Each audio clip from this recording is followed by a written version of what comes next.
everybody. How are you? Hope you're having a good day. So, as you can see, I got my favorite co star, Bulger. Hi, Bulger. And I want to sit down and react to Chantal. As far as her current content, she did what she called a health update. It wasn't so much a health update as her continuing the boil narrative. And Chantal, how many videos and how many lives are you going to do talking about your doggone boil? I mean, seriously, like this is ridiculous. You're talking about the boil as if it were a major world event. It's just a boil, girl. And honestly, I don't even think it's real. The more you talk about it, the more details you give, it sounds to me like you are someone that you lied. And then when people start asking questions about said lie, then you come up with 2 or 3 other lies to cover up the first lie. That's just how I'm taking it. So, in the interest of keeping all of you entertained, because I do care about your entertainment, since her current content is just, why don't we go back in time to a time when her content was a bit more interesting, certainly more interesting than talking about a doggone boil. We can certainly do better than that, can't we? So, what are we reacting to tonight? What retro react are we doing? Well, I think this video that popped up on my YouTube recommended, it is appropriate because Chantal is in Kuwait and the energy with her being there right now, the energy is things are not so good between her and Salah. They're really not. Oh, I'm so sorry. My freaking microphone is all the way across the room. So sorry about that. Let me bring it closer. I just realized that. Things are not so good between her and Salah. You know, like anything could happen at any time. I think it's pretty apparent to everybody that things are over between the two of them. Whatever there was, whether it's a business agreement, whether it was, hey, stick with me, kid, and I'll make you rich. He obviously doesn't want to be on camera anymore, and he wants this whole doggone thing to be over. Chantal's not ready for it to be over. She wants to continue, in my opinion, because I feel the reason is she doesn't have a home to go back to in Canada.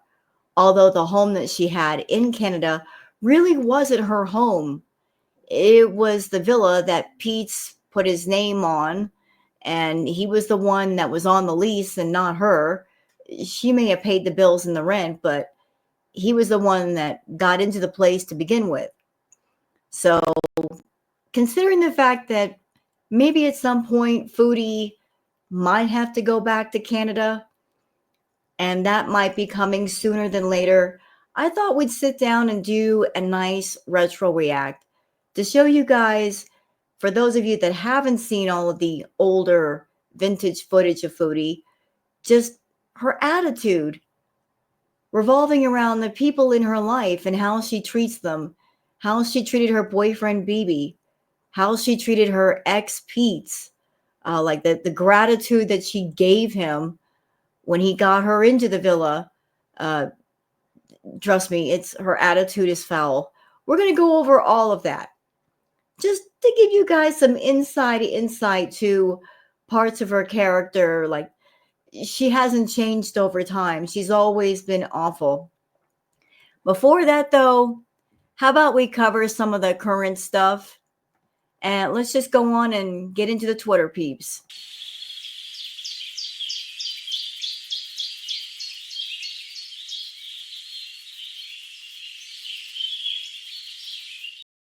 All right, so we're going to get into the Twitter peeps while I've got Booger on my lap. It's a Booger.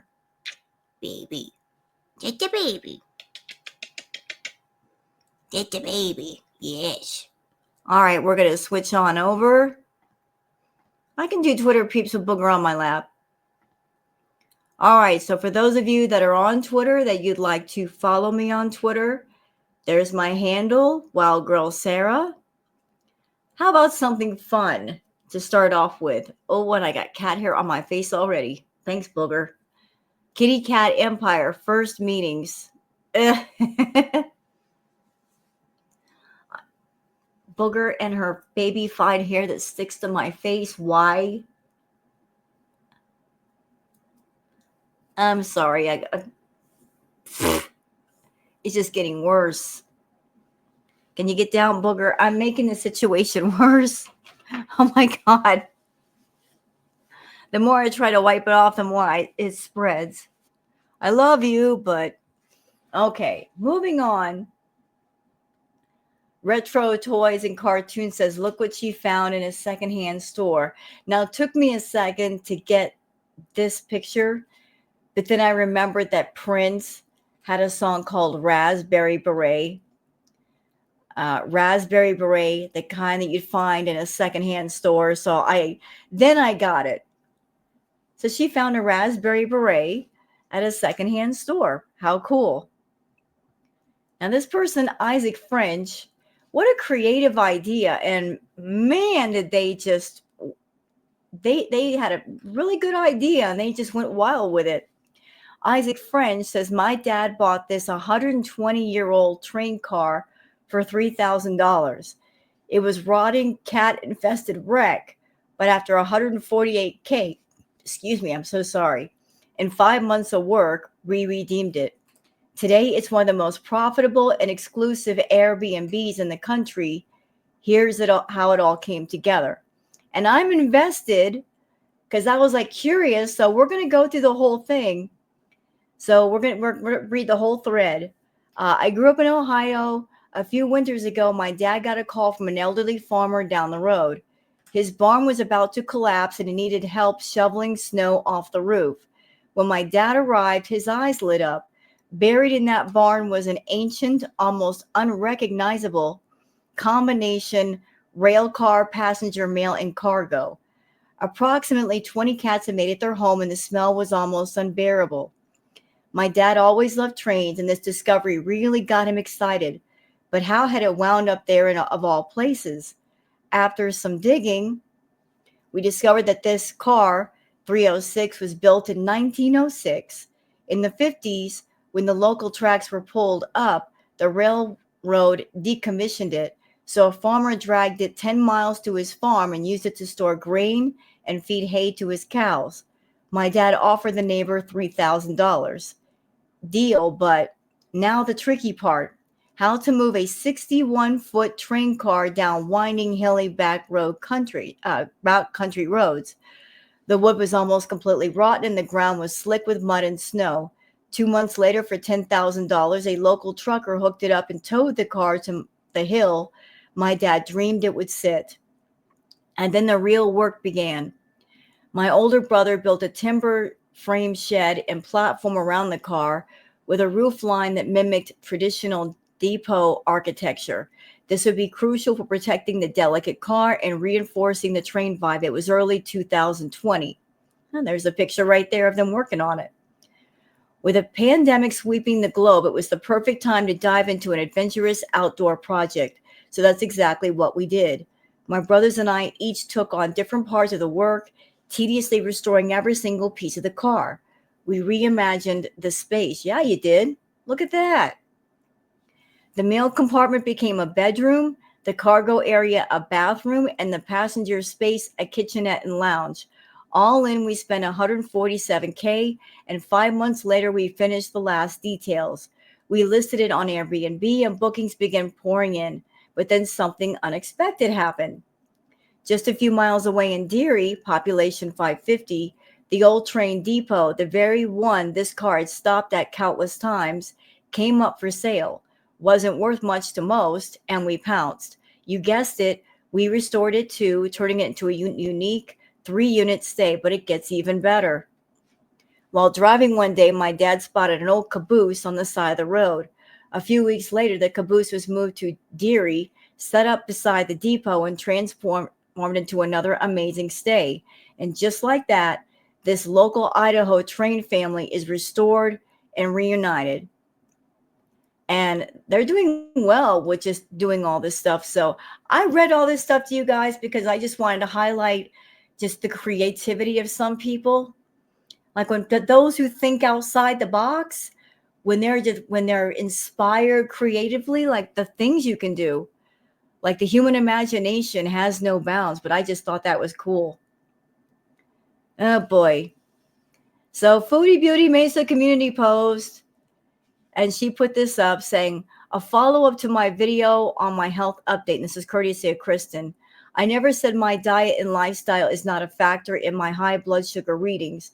It is the main cause, but fighting infection and being ill can and will cause hyperglycemia. That's easily verifiable. The thing is, Foodie, your blood sugar was like through the roof even before your infection, unless you kept the infection the entire time. Is that the case? Have you had a boil like constantly for the last 3 years? One must wonder. Red Zesty says Foodie Beauty is legit playing with her life by not seeking medical help with her abscess. As soon as she said that the drainage was reddish purple, I knew she was seriously effed. AI overview. An abscess with purple drainage, especially if accompanied by fever or worsening symptoms, warrants immediate medical attention, as it could indicate a serious infection or complications like cellulitis or gangrene. Thing is, though, I'm not so sure that this boil abscess even exists. I mean, there's just too many things. The math ain't mathin' for me. I smell a lie. And rule number 1 applies. Chantal lies.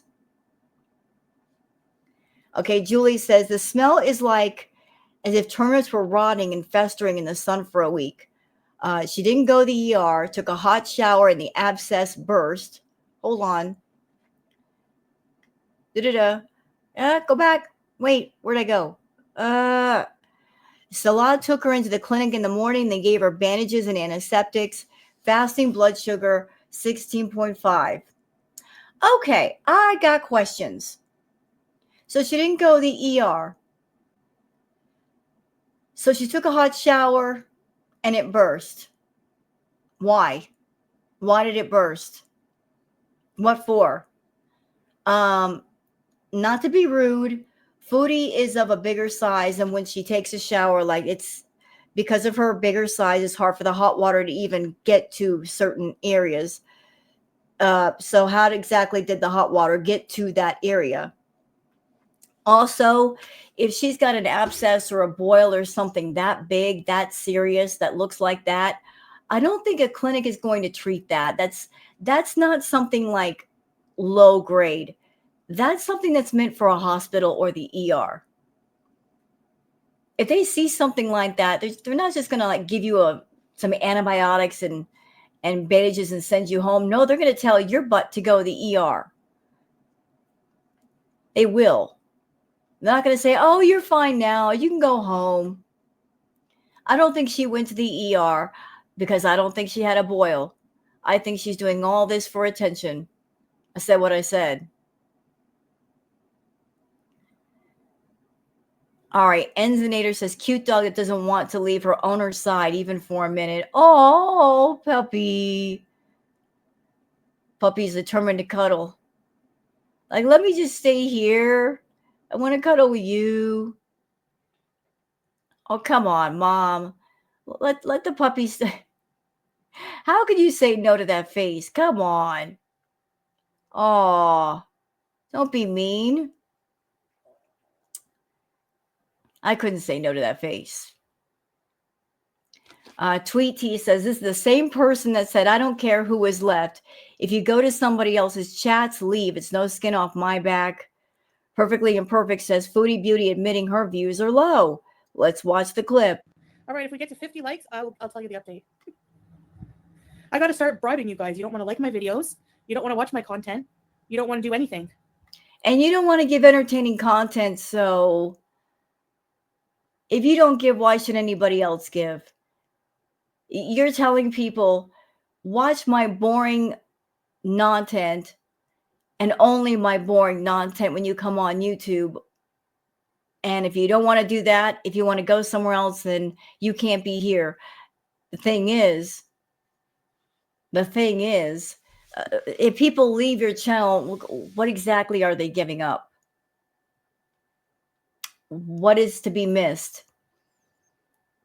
I would think that they go to a reaction channel, they can still see your content. Bonus, they can see your content and be entertained. It's a win-win. I don't see why the Beezers don't just hop on it. 2 for 1. You get to see Foodie and be entertained. Aliyah Sultana says YouTube isn't your private outlet, a substitute for therapy. Your subs aren't your friends, and you're not a private entertainment. You're on a public forum where you're supposed to entertain your subs. Get it through your head. That's true. And YouTube is not your private diary, okay? You're oversharing some things you really should keep to yourself. Really.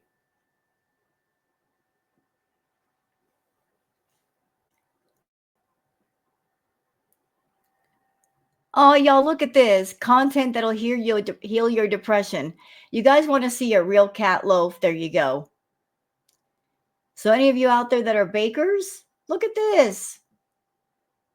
You can make kitty cat bread loaves. Look. Aren't they cute? I know I got some bakers in the audience. That's kind of a fun idea.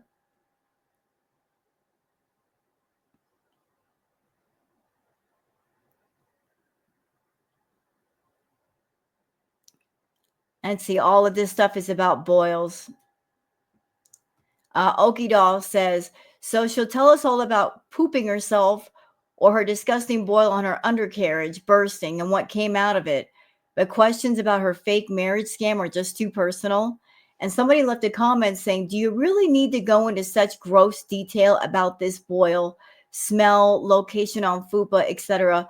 I'm telling you guys, I got a feeling somebody paid for that.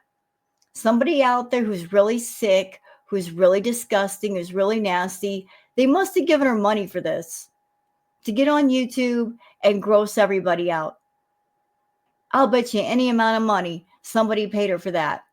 I'm telling you, somebody paid for this. It's something that she would do if she got paid.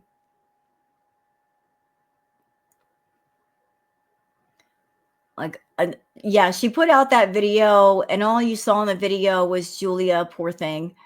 It's just more talk about the boil. I'm bored with that already. I'm so bored. Oh, why you should have an animal saying, I love watching all new experiences. When your puppy experiences snowfall for the first time, look at the baby. Oh, he's like, what is that falling from the sky? Can I eat it? Can I lick it? What is that stuff? That's precious. Yog, mama chicken leaving her little babies with a babysitter. So when mother hen wants to take a break, I guess the baby chicks are like, let's go snuggle up to the fluffy cat and keep warm. And the cat will clean us and stuff. I think that's sweet. All right, I don't want to gross you guys out too much, but just to show how stupid Chantal is, like I missed this part. I completely missed this part, but I thank God for Twitter. So Ron saying, OMG, just asking for disaster to strike. Perfectly Imperfect says, how do we miss this? She put a needle in her infected boil to try to suck the stuff in or out. Let's watch. Get a pin. I have like a needle for my insulin. I put the needle in and suck the stuff. Get a pin. I have like a needle for my insulin. I put the needle in and suck the stuff.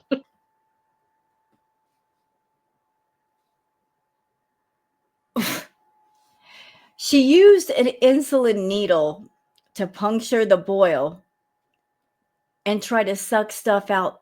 Oh my God. I am so sorry, subs. I'm sorry. I am so sorry. It's gross. If it's a boil, if it's an abscess, even if you get some stuff out, they got to get out the plug. Because if you don't get the plug out, it's going to keep coming back. And you can't get the plug out unless you go and get it surgically removed or have it lanced professionally. Yeah. So there's that. Okay. So that's it for the Twitter peeps. I just wanted to kind of keep you guys updated. Like, I'm trying to skip past all the Boyle nonsense because it's just like, why?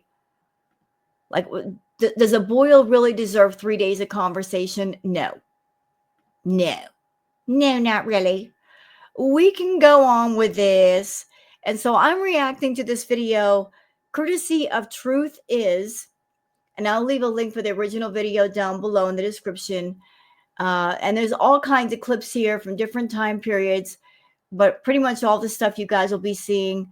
This is from the Crackhead Olympics era when she was still seeing Natter. Or also there's other stuff where she was with BB and then just about to move into the villa in Canada. So the title is Foodie Beauty Being Evicted and Giving Her Cats Away. And why am I reacting to this? Because considering how things are going in Kuwait, Chantal might be needing a place to stay again. And I'm wondering if she's talking to her buddy Pete's. If she's trying to convince him to like give her money or get a place for the both of them. And I have to wonder if Pete's is going to be stupid twice and help her out when he really shouldn't help her out. But it seems like things are falling apart in Kuwait really, really quickly. And she's going more and more into a tailspin. She's crashing out. But I wanted to show everybody how she treated people then and ask you, does she treat people any different now? Has Chantal really changed? Well, we're about to find out. So I hope you guys enjoy. And let me just go ahead and blow this up full screen. So we're starting out with the first clip is from June 20th, 2021. Going on, thinking a lot about stuff going on in my life for my future. I don't know what's going to happen. Pete and I have to talk as well because we're not sure if we're going to be living together. Oh yeah, I need to brush my face. We're not sure what the future is going to be. Okay, like I want to add some context to this. So Chantal was living with BB, her ex-boyfriend. Chantal was an idiot. She did not appreciate BB. She cheated on BB. Things were kind of fizzling out between the both of them anyway. And the cheating was the straw that broke the camel's back. So he just basically gave her the boot. He could do that because he was the one paying the bills. He was the one paying the rent. She was essentially living off of him. At that time, Chantal was sitting on one bankruptcy. So if she tried to find a place to live, it was going to be really difficult for her. Really difficult. So what did she do?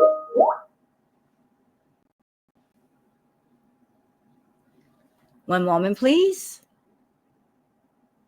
Okay, let's continue. Where were we? All right, going on. My concern is it's expensive to live on your own. Yeah, no kidding. So I would never leave Pete stuck. Oh, what was I saying? Like I had a message earlier and I had to go. It's amazing with Foodie. It was because of Pete's that she got into the villa in the first place. Without Pete's putting his name on the dotted line, she wouldn't have gotten in there. Like her channel was still fairly new when they moved into the villa. Things didn't start exploding until she started things with Natter, but she was still very much a beginning channel. She had just got monetized and whatnot. But the fact that they were in the villa, it's all thanks to Pete's. It's all thanks to Pete's. And how did she repay his kindness? How did she repay him saving her from being on the streets? She moved in with Pete's. She got involved with Natter. And more than once, because of Natter, she talked about putting Pete into a place where he just lived out of a room, giving the cats away, all because she wanted to be around Natter.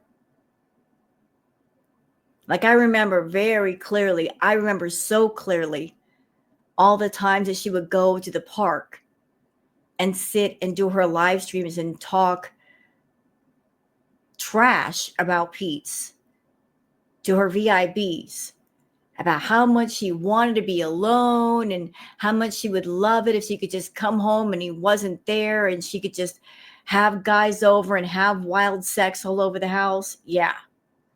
Yeah, like, no sense of gratitude with this one. And at the same time, I just feel like this conversation doesn't belong on YouTube. Your audience isn't who you should be talking to, and it's disrespectful for you to discuss your friend like this. Right. Like, if you're going to have this conversation, you should be having this conversation with your friend, not the whole world. Or maybe you should have the conversation with him first before you tell everybody else. But Chantal did not do things that way. She talked about Pete's to everybody else but to Pete's. I just feel like it would be healthier for us to have our own lives. Do you know what I mean? Yeah, exactly. Don't pretend to be just thinking about what's best for my best friend. She never thought about what's best for Pete's. She was always thinking about what's best for herself, what's ideal for her. And what's ideal for her is to get rid of Pete's and get rid of the cats. And look what happened. She ended up in Kuwait with Salah, and she got rid of BBJ. She got rid of Sam, and Pete's ended up moving in with an elderly couple. She let everything go just so she could be near Salah. I feel like it would be doing him a favor in a lot of ways. And I told, like, everything I'm saying is not stuff that I haven't talked with him. And let me tell you just how ungrateful this little witch is. As I stated earlier, the only reason why she got in the villa was because of Pete's. Because at the time that her and BB were together / breaking up, Chantal had her bankruptcy, but Pete's was working. He had a job. He had money. He had good credit. That is why Chantal ran to Pete so fast in the first place. Used his good credit as him being the person that his name was on the lease, not hers. Because of her bankruptcy, her name could not be on the lease. And on top of that, when they moved into the villa, Pete was still working, still making money. Chantal wanted to make Pete into her co-star for her YouTube channel. She was hounding Pete to quit his job and just do the YouTube thing with her. She was after him and after him and after him. And then something happened and then he wasn't working. And so he started doing the mukbangs and stuff with her. But Pete and Chantal really don't have good on-camera chemistry. Like, she was happy to have him there at first, but then she quickly got bored. And then she got annoyed. I feel the reason why she wanted Pete to quit his job is because she didn't like the idea of a man that she was trying to control having any sort of independence or self-control. So she wanted to make sure to take it all away so that he would do what she wanted him to do. So he used his good credit from working to get into the villa. She persuaded him to quit his job. He didn't have a job. And then she went on to badmouth him and trash talk him to her audience about, oh, I just want him to be alone. Then be alone, Chantal. The entire time that you were at the villa, you could have left anytime you wanted. Your name was not on the lease. you could have picked up all your rags and went. Granted, shortly after that, Pete's would have had to move out somewhere because you were the one paying the bills and the rent, but still, I don't know what you were thinking. If you were thinking, if I could just get him out of the house now, since I'm the one paying the bills, like just keep his name on the lease and I can just do what I want here. That's not how it works. You can't have one person living there, then somebody else move in, and then they take over the lease. No, ma'am. Nope. You know, yeah, it's just like for him too, I want him to like not base his future and life around me because I'm not reliable that way because I'm not sure what I want to do with my life. You know, I rarely take Chantal's side. I'm going to take her slide just a little bit right here. I agree with her. I don't think Pete should look at Chantal or look at anybody as I'm going to latch onto that person so strongly that if they leave, my whole world is going to crumble. Nobody should live like that. That is unhealthy.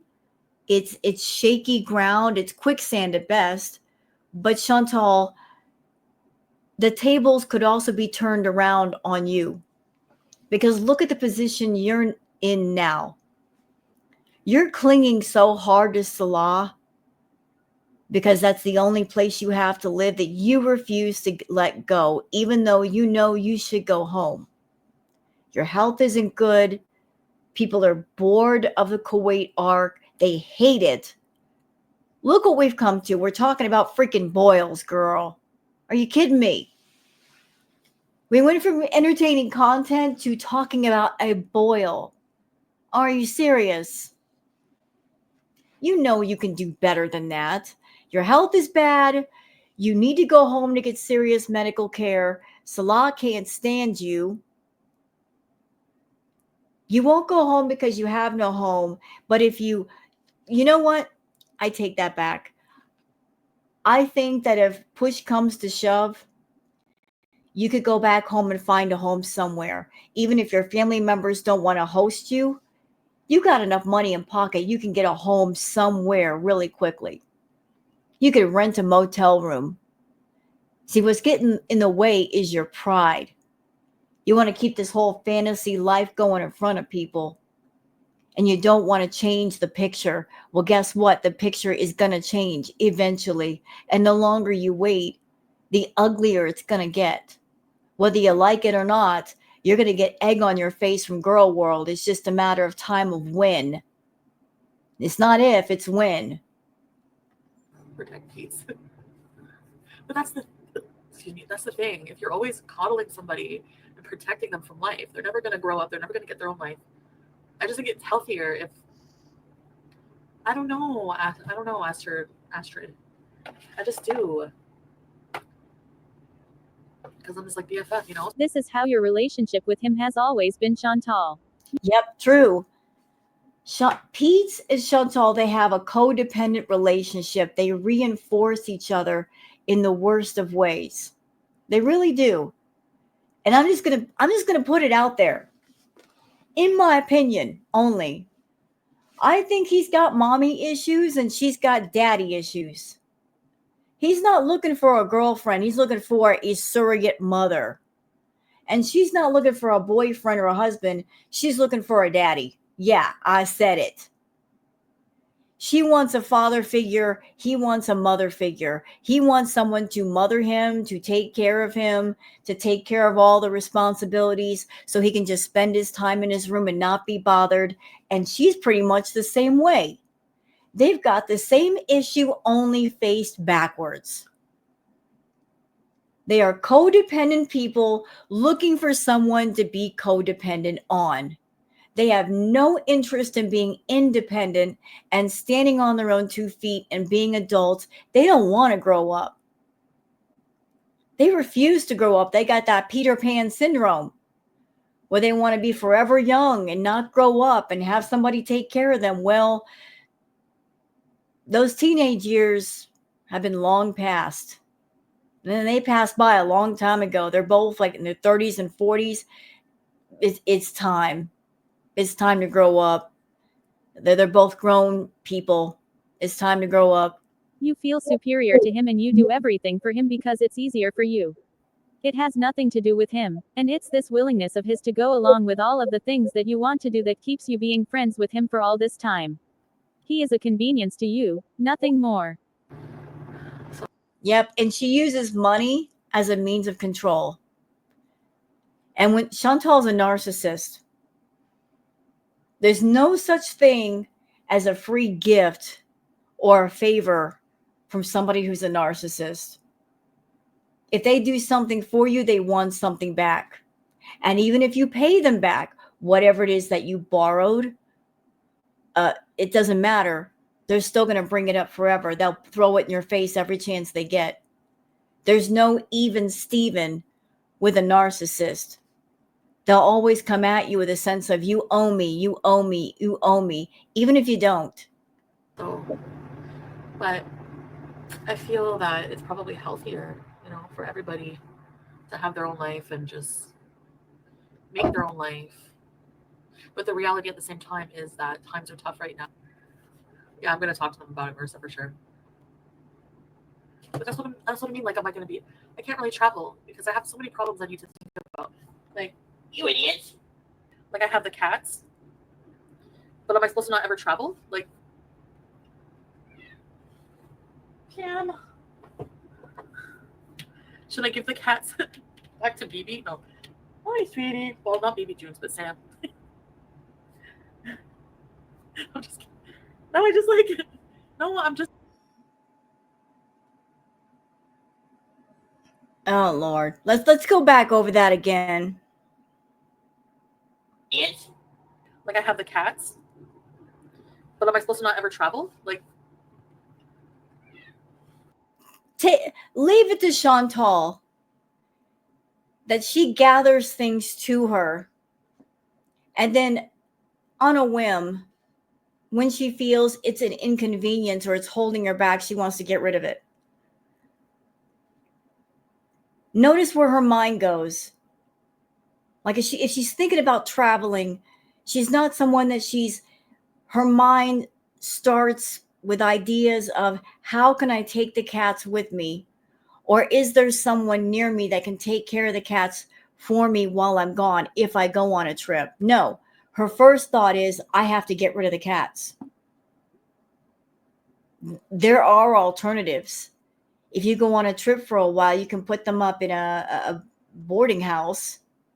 You can have them boarded. Somebody else can take care of them, probably better than you take care of them.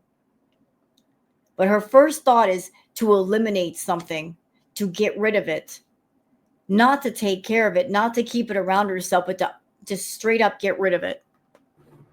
Pam, should I give the cats back to BB? No. Hi, sweetie. Well, not BB Junes, but Sam. I'm just kidding.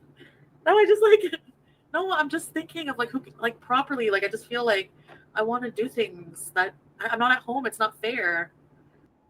She sounds like a teenager, doesn't she? I'm at home. It's not fair. That annoying teenager voice. I'm at home. It's not fair. Everybody gets to do stuff but me. My life is so horrible. Why can't I go anywhere?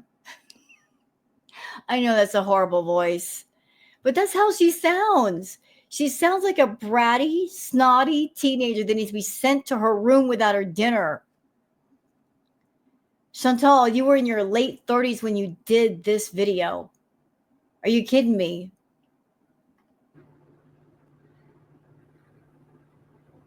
I'm not irritated with Pete's. It's that whenever you're lovers, the only people I can be roommates with are lovers. I swear.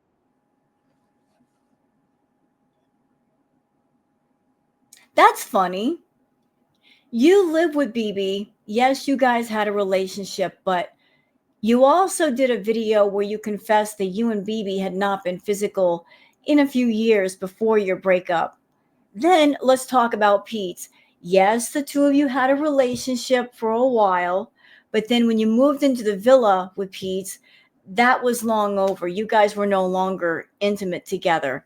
Then after Pete's, there was I don't know about Natter, but there was Salah. I can say with all certainty the two of you haven't knocked boots. So you most certainly will live with a guy and not be intimate if that's all you can get. And sometimes I wish just coming home and just having like, I've never had my own space, like fully owned. And I don't want him to give up on life. I think this would force him. Did you hear what she just said?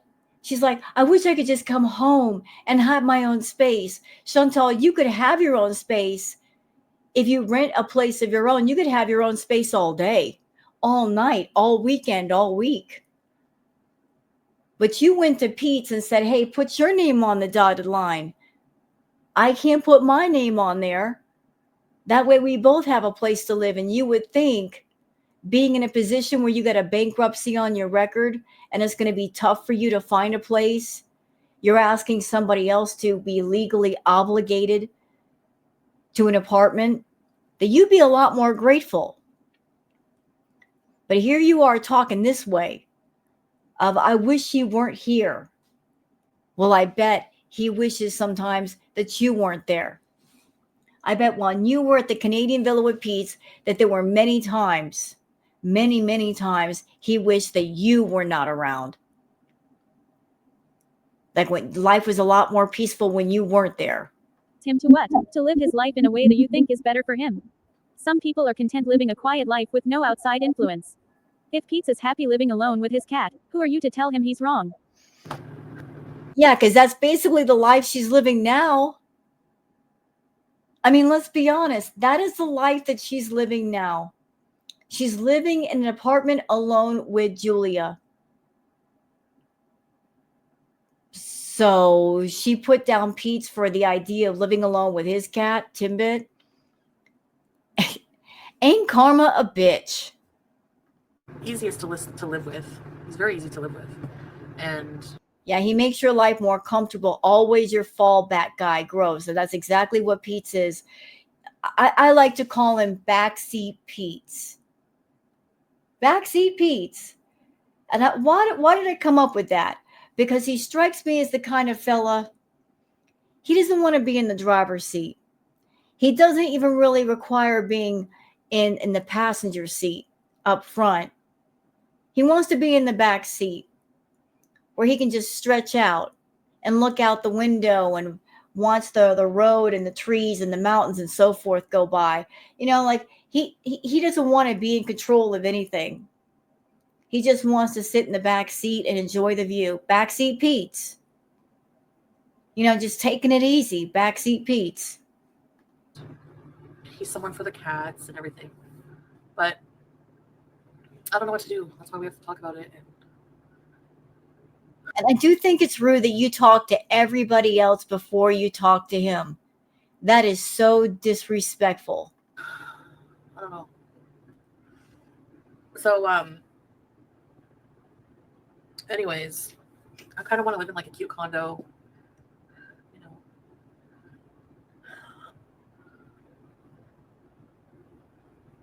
So I have a lot to think about. Whenever you're truly alone, it's a different mindset and everything. You know what I mean? So yeah, that's a pizza box. I tried to hide 2 pizza boxes. So Chantal is setting up for a new storyline where she moves out on her own and lives a happy-go-lucky carefree life. She will bring Pete's around every so often to show that she's still a great best friend to him, but she'll make sure we know how much happier she is without him as her roommate.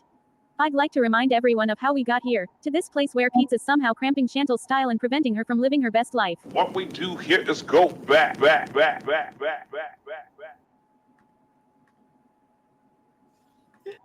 Yep. And this right here, February 8th, 2020, the breakup.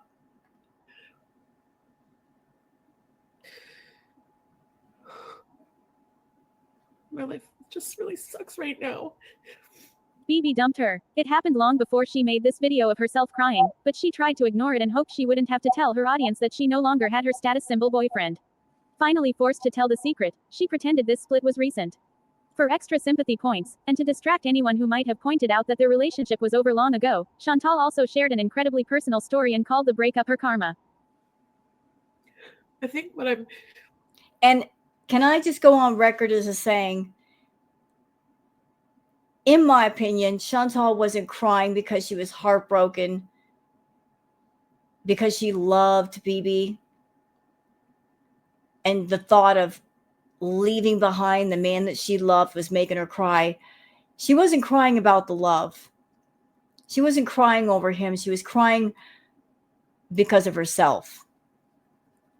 Narcs don't care about anyone except themselves. Those tears are for her. She's freaking out about just the idea, the thought of, where am I going to go now? Where else am I going to live? I was living in his house, living off of him, and that's over. Where am I going to go? I got to set up a whole new life. You know, she got herself all kinds of comfortable in BB's life, and then she cheated on him. She did him dirty, and he didn't have to put up with it, and he didn't. He kicked her out. So she's crying for herself right here. She's crying for the consequences that she has to deal with now that she screwed up. When I think of why I'm so sad, it's because I feel like I did this. Like, I ruined it. You know? You did, actually. You're an idiot. BB was a good man, hard-working man. He was so decent and hardworking that even the kiwi farmers, when you guys broke up, they left him alone. They wished him well. They had nothing bad to say about BB. Nothing. Nothing at all. Now, that's a pretty rare feat for the kiwi farmers. But to be fair, you did. He doesn't understand depression or eating disorder. Hold on. I'm going to take a moment and defend BB. Like, I'm going to tell those of you that weren't around at that time some of the things that BB put up with and was understanding of. Of course, he got cheated on. That wasn't very nice. But Chantal had to go to the ER because her stupid self ate so much cheese. It literally sent her to the emergency room. He tried to do what he could when he found out about her eating problem, you know, finding pizza boxes in the closet, because of Chantal's filth and sloppiness. It caused a roach infestation in the house. This is what he had to deal with dealing with her. On top of that, even though she wasn't working and he was, this man would come home from a hard day's work and he would just want to sit down and watch TV or play video games, and she would want to do her mukbangs, even though she could have done those things all day while he was gone. But he would walk in the room, she'd roll her eyes, or he'd be in the other room and she'd make snide remarks. This is how she treated him. So I don't blame BB for kicking her out. As a matter of fact, if BB could see her now, he would probably wipe his forehead and go, man, I dodged a bullet. That was such a smart decision, getting rid of her when I did. But he understands that you weren't faithful. You know, I have so much I have to do. I just feel so overwhelmed. See, told you. She's crying for herself. She's not crying over, I love that man and it's over now and it hurts so much. She's not crying for the love. She's crying for herself. What am I going to do? I don't know where I'm going to go. I don't know where I'm going to live. I don't know how I'm going to get there. Like, my life is in a tailspin. She's crying for herself. She's freaking out for herself. All she feels is herself right now. I feel like I just want to go live with my aunt in Jamaica for like a while. But I have my cats. I can't leave my cats. I could never leave my cats.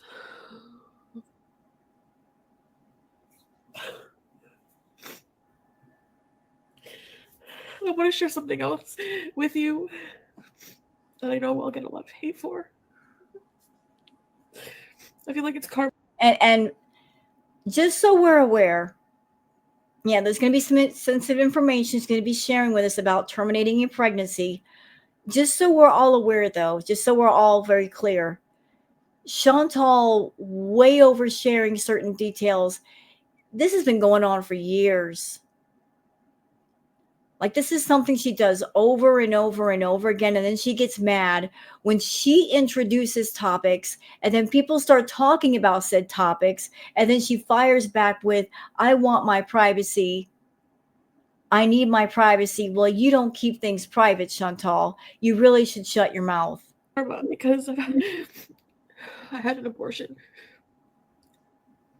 a long time ago. Like, honestly, I don't know why she's talking about this now, why this matters now, how it relates to the breakup, because the pregnancy thing, it wasn't even related to BB. When I was with Pete. Exactly. So, like, the whole pregnancy thing happened with Pete's, not BB. So why are you talking about it right now?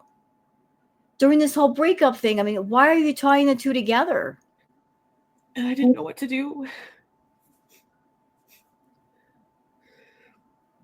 And it was early enough that I thought, okay, you have to make a decision.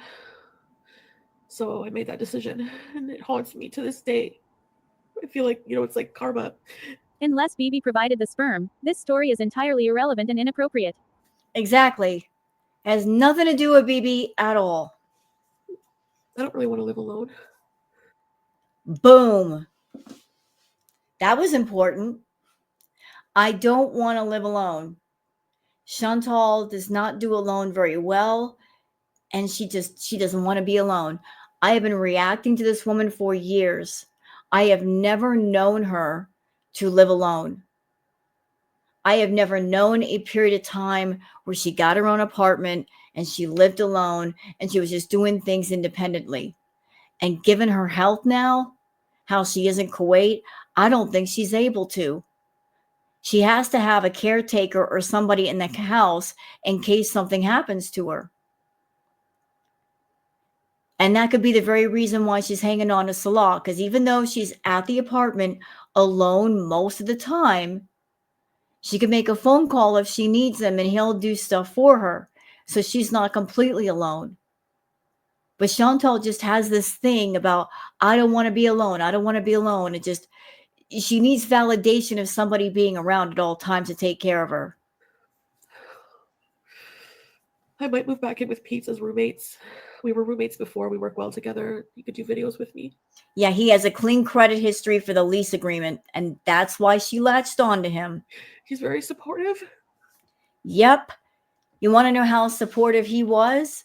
While she was with BB, she was still taking money from Pete's. Sure did.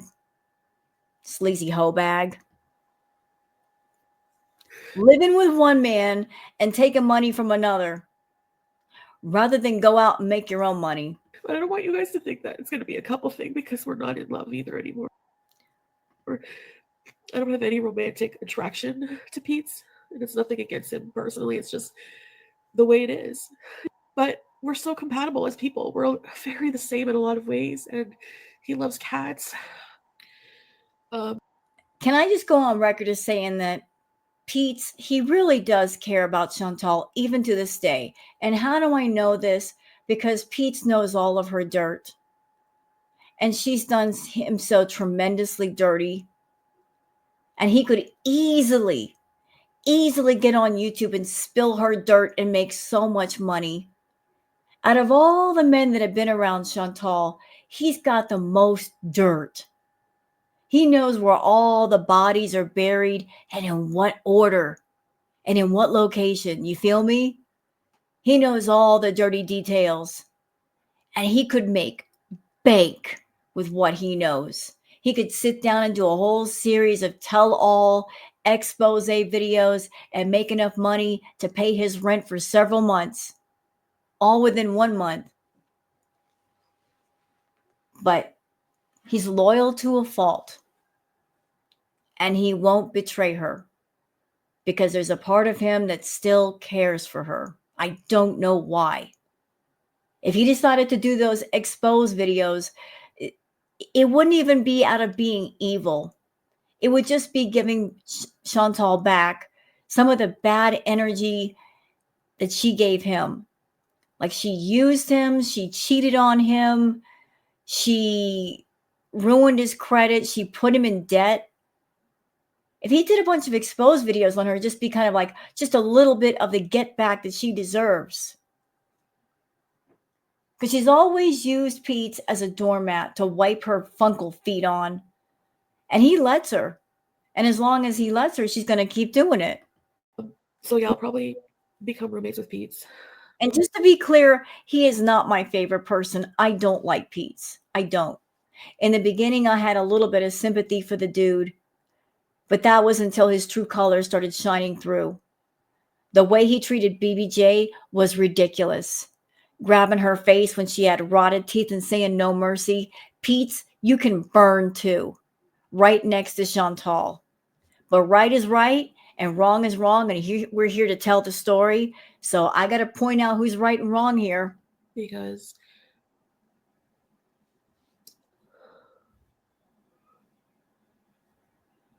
it'll just be easier. Pete really needs to get his own place. Like, he doesn't really have his own place right now. He was fine where he was. It was you that needed a place. And as I remember the story correctly, when you came to him and said, I need to find a place, help me, Pete tried to be sensible and reasonable and find a place within his price range. But all the places you guys looked at, you said that they were dumps. You wanted something nicer, something out of his price range. So you guys came up with a solution. And the solution was, if he put his name on the dotted line of the Canadian villa, you would pay the rent, you would pay the bills. All he would have to do is take out the garbage, do a couple of things. He was fine with that. And I think another reason why he agreed to this whole arrangement villa is because you did put him in debt. And maybe he felt that you paying the bills and the rent at the villa was going to be the only way that he got paid back what was owed. You were never going to give him the cash equivalent. So maybe living off of you and you paying the rent and paying the bills and paying for the food, he would get a little bit of what was owed that you once took from him. Yeah. So, I mean, it's convenient, but I think that this has to happen. I don't want to get in another relationship ever again.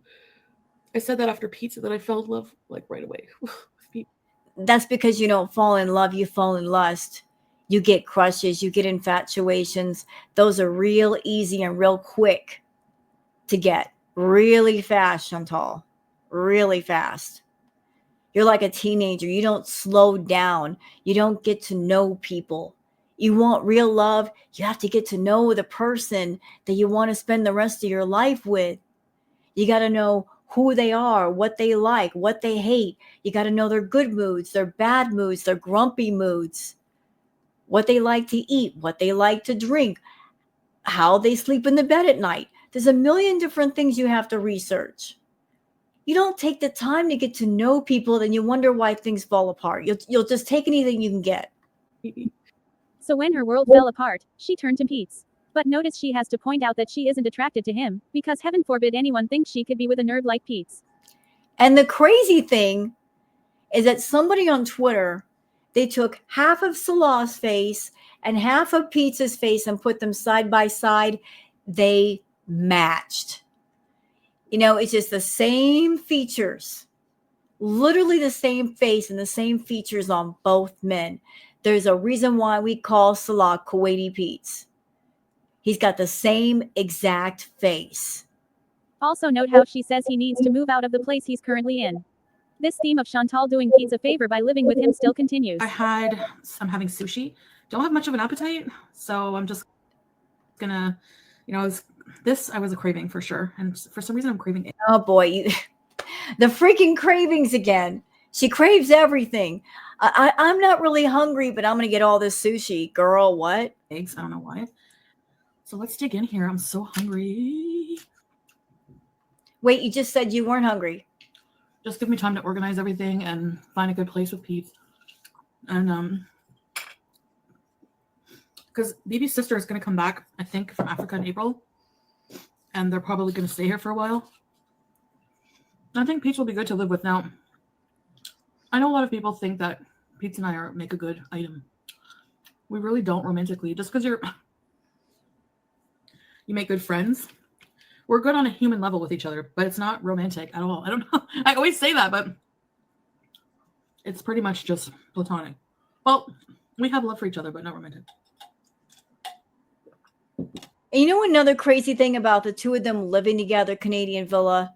Check this out. Even though Pete's name was on the lease, not hers, she forbade Pete from bringing over any other women. She said it would make her too jealous. Imagine that. Your ex, who's not on the lease, they are not an official tenant of the property of which you are living. You are the only one on the lease, telling you can't bring people over because it'll make them too jealous.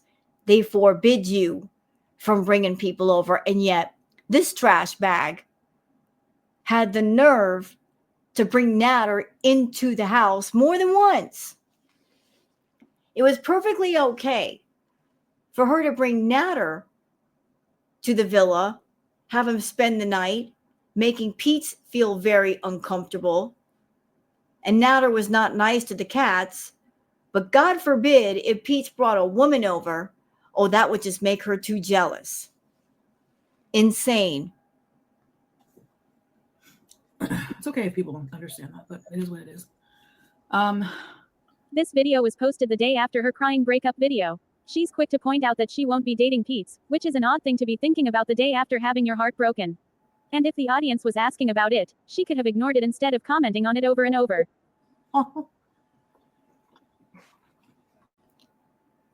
Oh, look at that face. Look at it. She's being hateful to BB.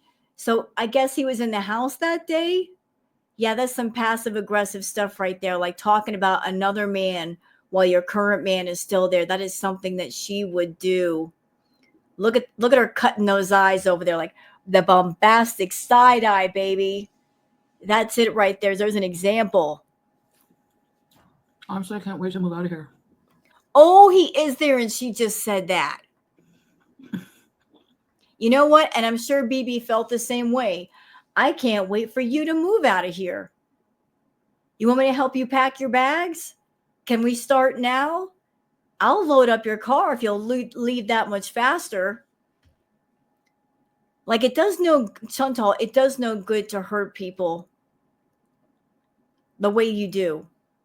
It does no good to hurt people when you're the one who's been hurtful, when you're the one that's in the wrong. You were in the wrong with BB. BB did not do anything wrong. BB did everything right trying to take care of you. And what did you do? You left your legs open a little bit too much. And you cheated. You cheated on a good man. And because of that, you lost a good man. That's a consequence to an action. That's the price you pay. So since you're the one that did the wrong, how can you be resentful of the person you have wronged? I mean, make that make sense. It makes no sense.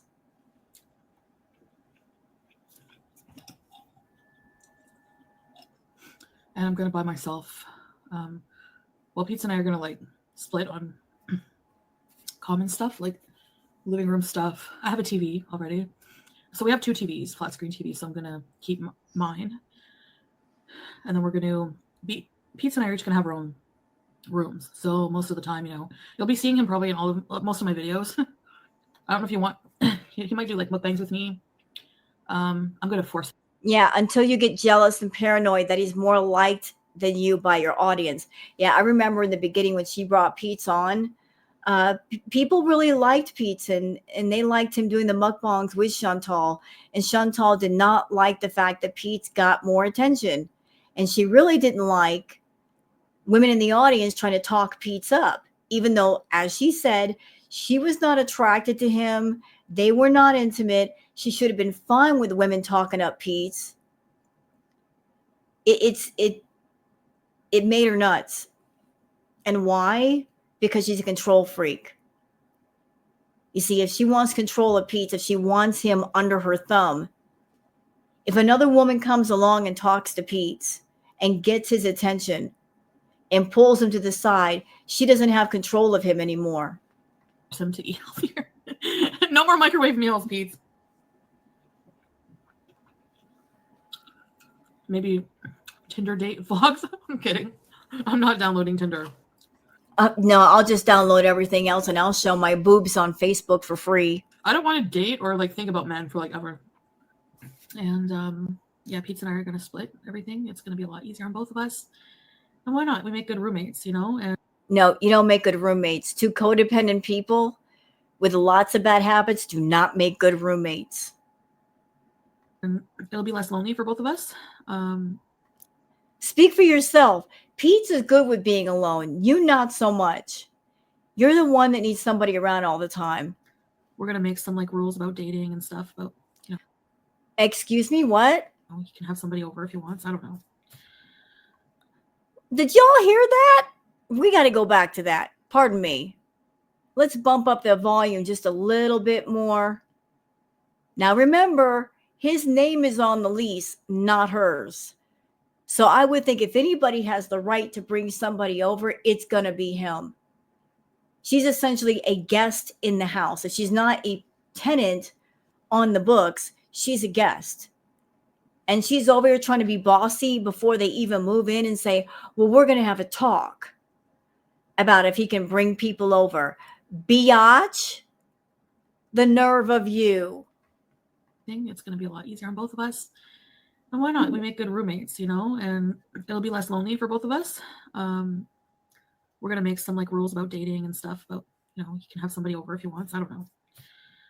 We'll see. She was brokenhearted over BB yesterday. Today, she's annoyed by his presence and passive-aggressive about how much she wants to be away from him.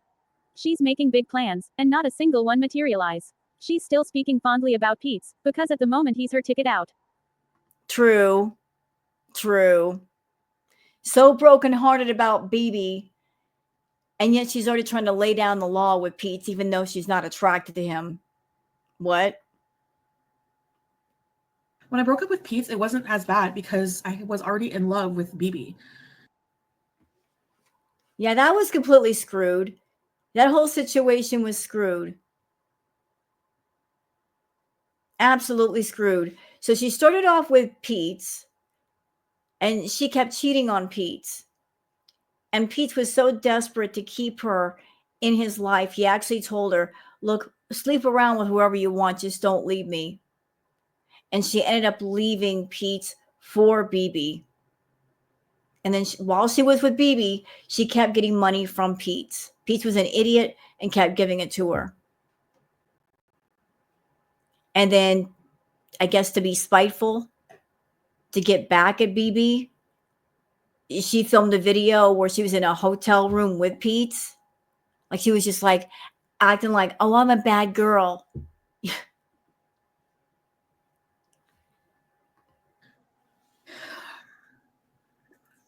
I feel like I'm super scared to be alone.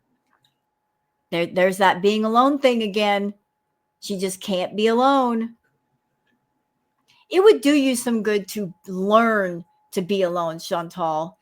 You know what's crazy? Just a few minutes ago, we saw a clip in the villa where you're like, I wish I could just come home and be alone and have nobody here. And yet, the truth is, you don't want to be alone. So which is it? I want to be alone or I don't? Which applies here? I've always been codependent, like in a way. In a way? Just one way? Emotionally, especially. Financially. This is one of her main arguments about wanting to ditch Pete's and live alone. That he's too dependent on her. But what she ignores is how dependent she's been on other people for her entire life, in every way. Also, I want to point this out. Chantal, when the two of you moved in together, he had his own job, he had his own money.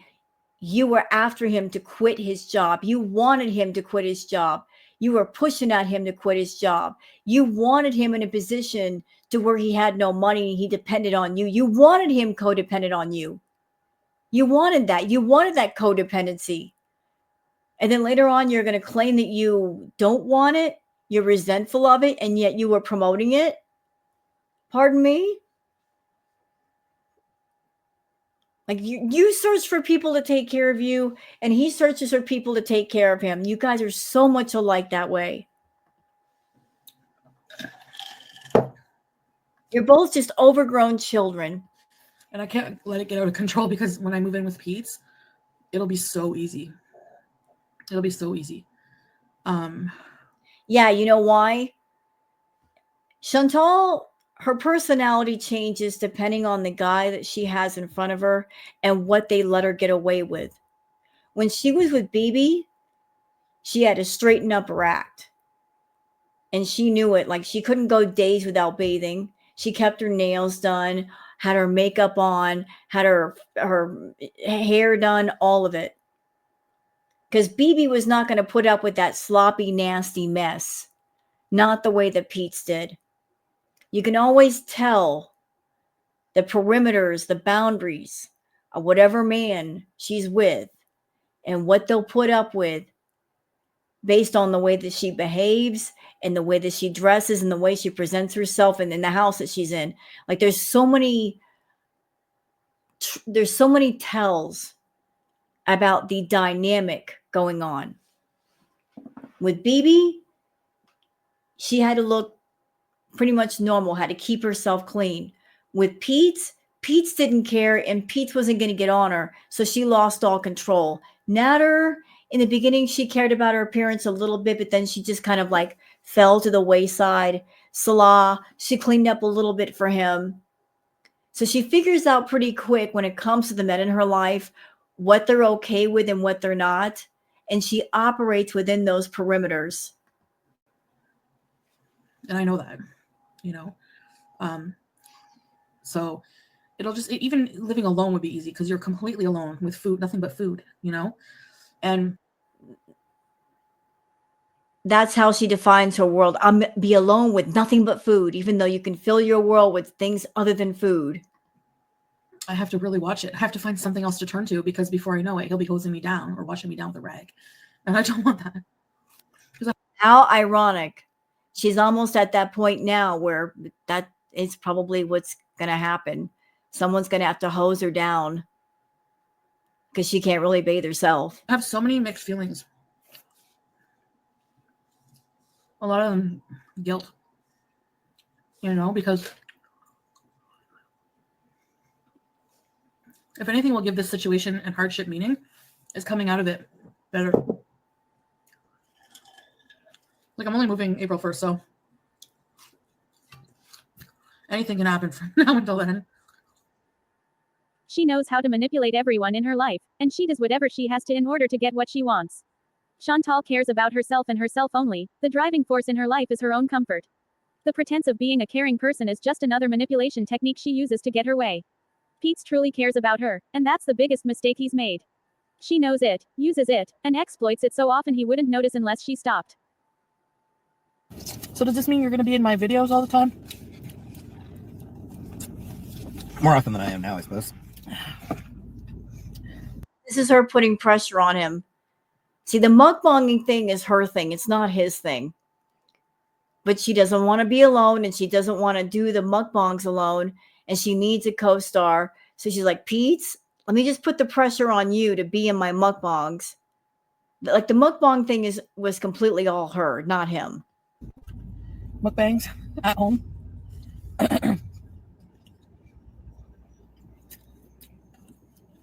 We could set up a nice little mukbang area. No, our videos are not going to be all mukbangs. We're going to be doing like still adventures with Pete's and stuff, right? Yep.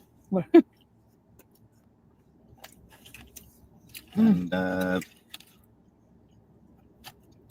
Apparently, the recent drama brought a lot of attention to my Twitter. I went from a little over 600 followers to somewhere around 1,100. Yeah, when you get an influx in subscribers. So that was a bit weird. Yeah, when you get an influx in subscribers, same for me. It's like someone's talking about me somewhere. Usually not in a good way, but yeah, whatever. Bad or good, still good.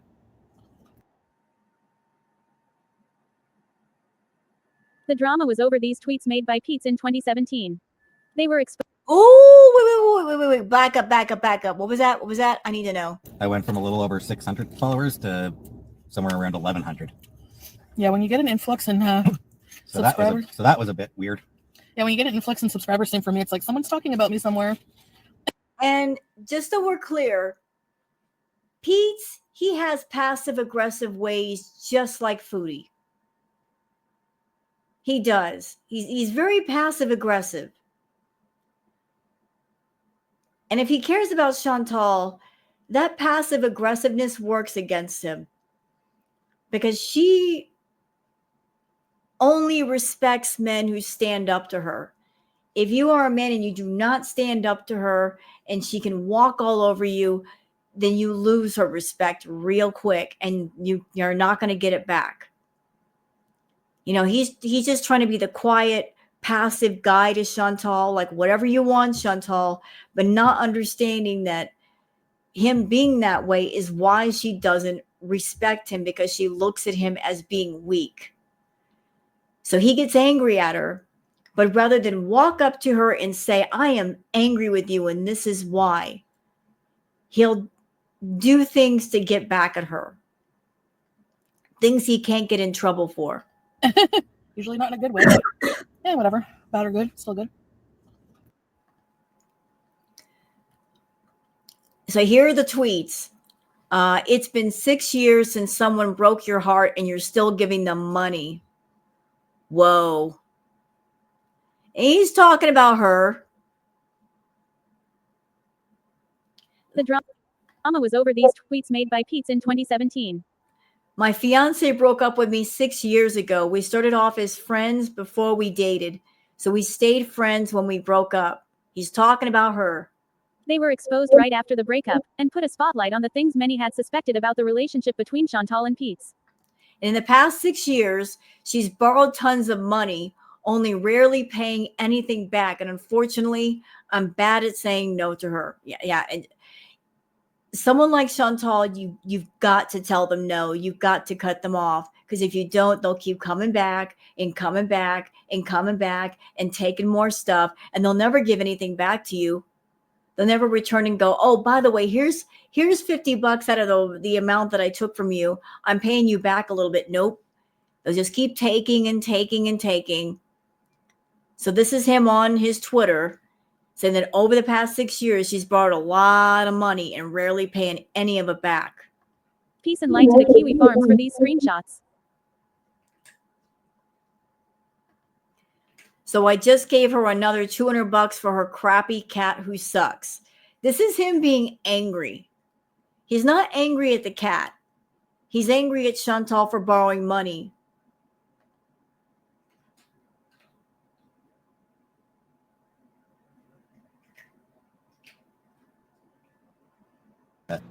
You know, everything that's happening with this breakup, which I'm still having a hard time dealing with, because being alone is going to be really hard on me. I'm very But the thing is, Chantal, you weren't really alone. You moved in with Pete. Living with a roommate is a lot different than living completely alone. That's a whole different feel. So you're over here like crying a river about it's going to be so hard being alone, but you're not going to be alone. You've got your best friend there.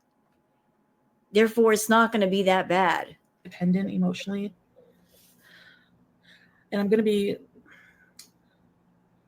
trying to be completely independent, because I don't want to move from here back in with Pete and be dependent. You know what, though? When she lived with BB, she was codependent on BB to take care of things, to pay for things. So she lived comfortably like that, where she was codependent on him. So she got comfortable living that way. So to go from living that way for about 4 or 5 years, and then all of a sudden you're going to be independent. Yeah, good luck with that. Some bad habits die hard. And on him, financially, everything. I've already talked to him.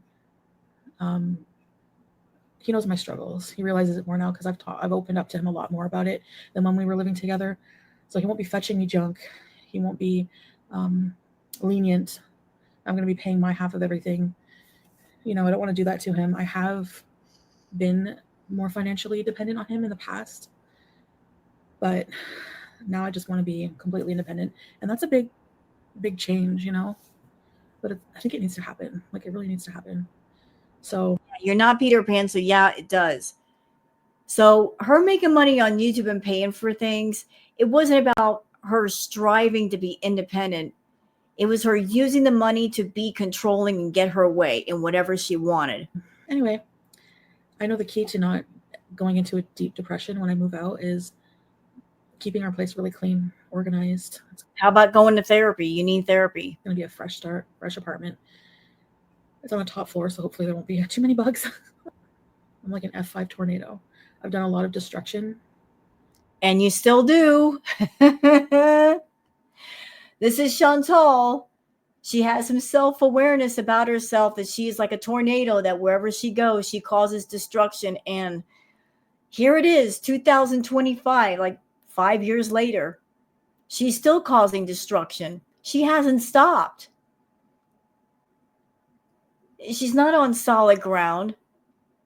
She's not working on fixing herself. She's still as codependent and needy as she ever was. Like, her tornado's only gotten bigger and more destructive. In my past, and even up till now, in my life, in the life of others around me.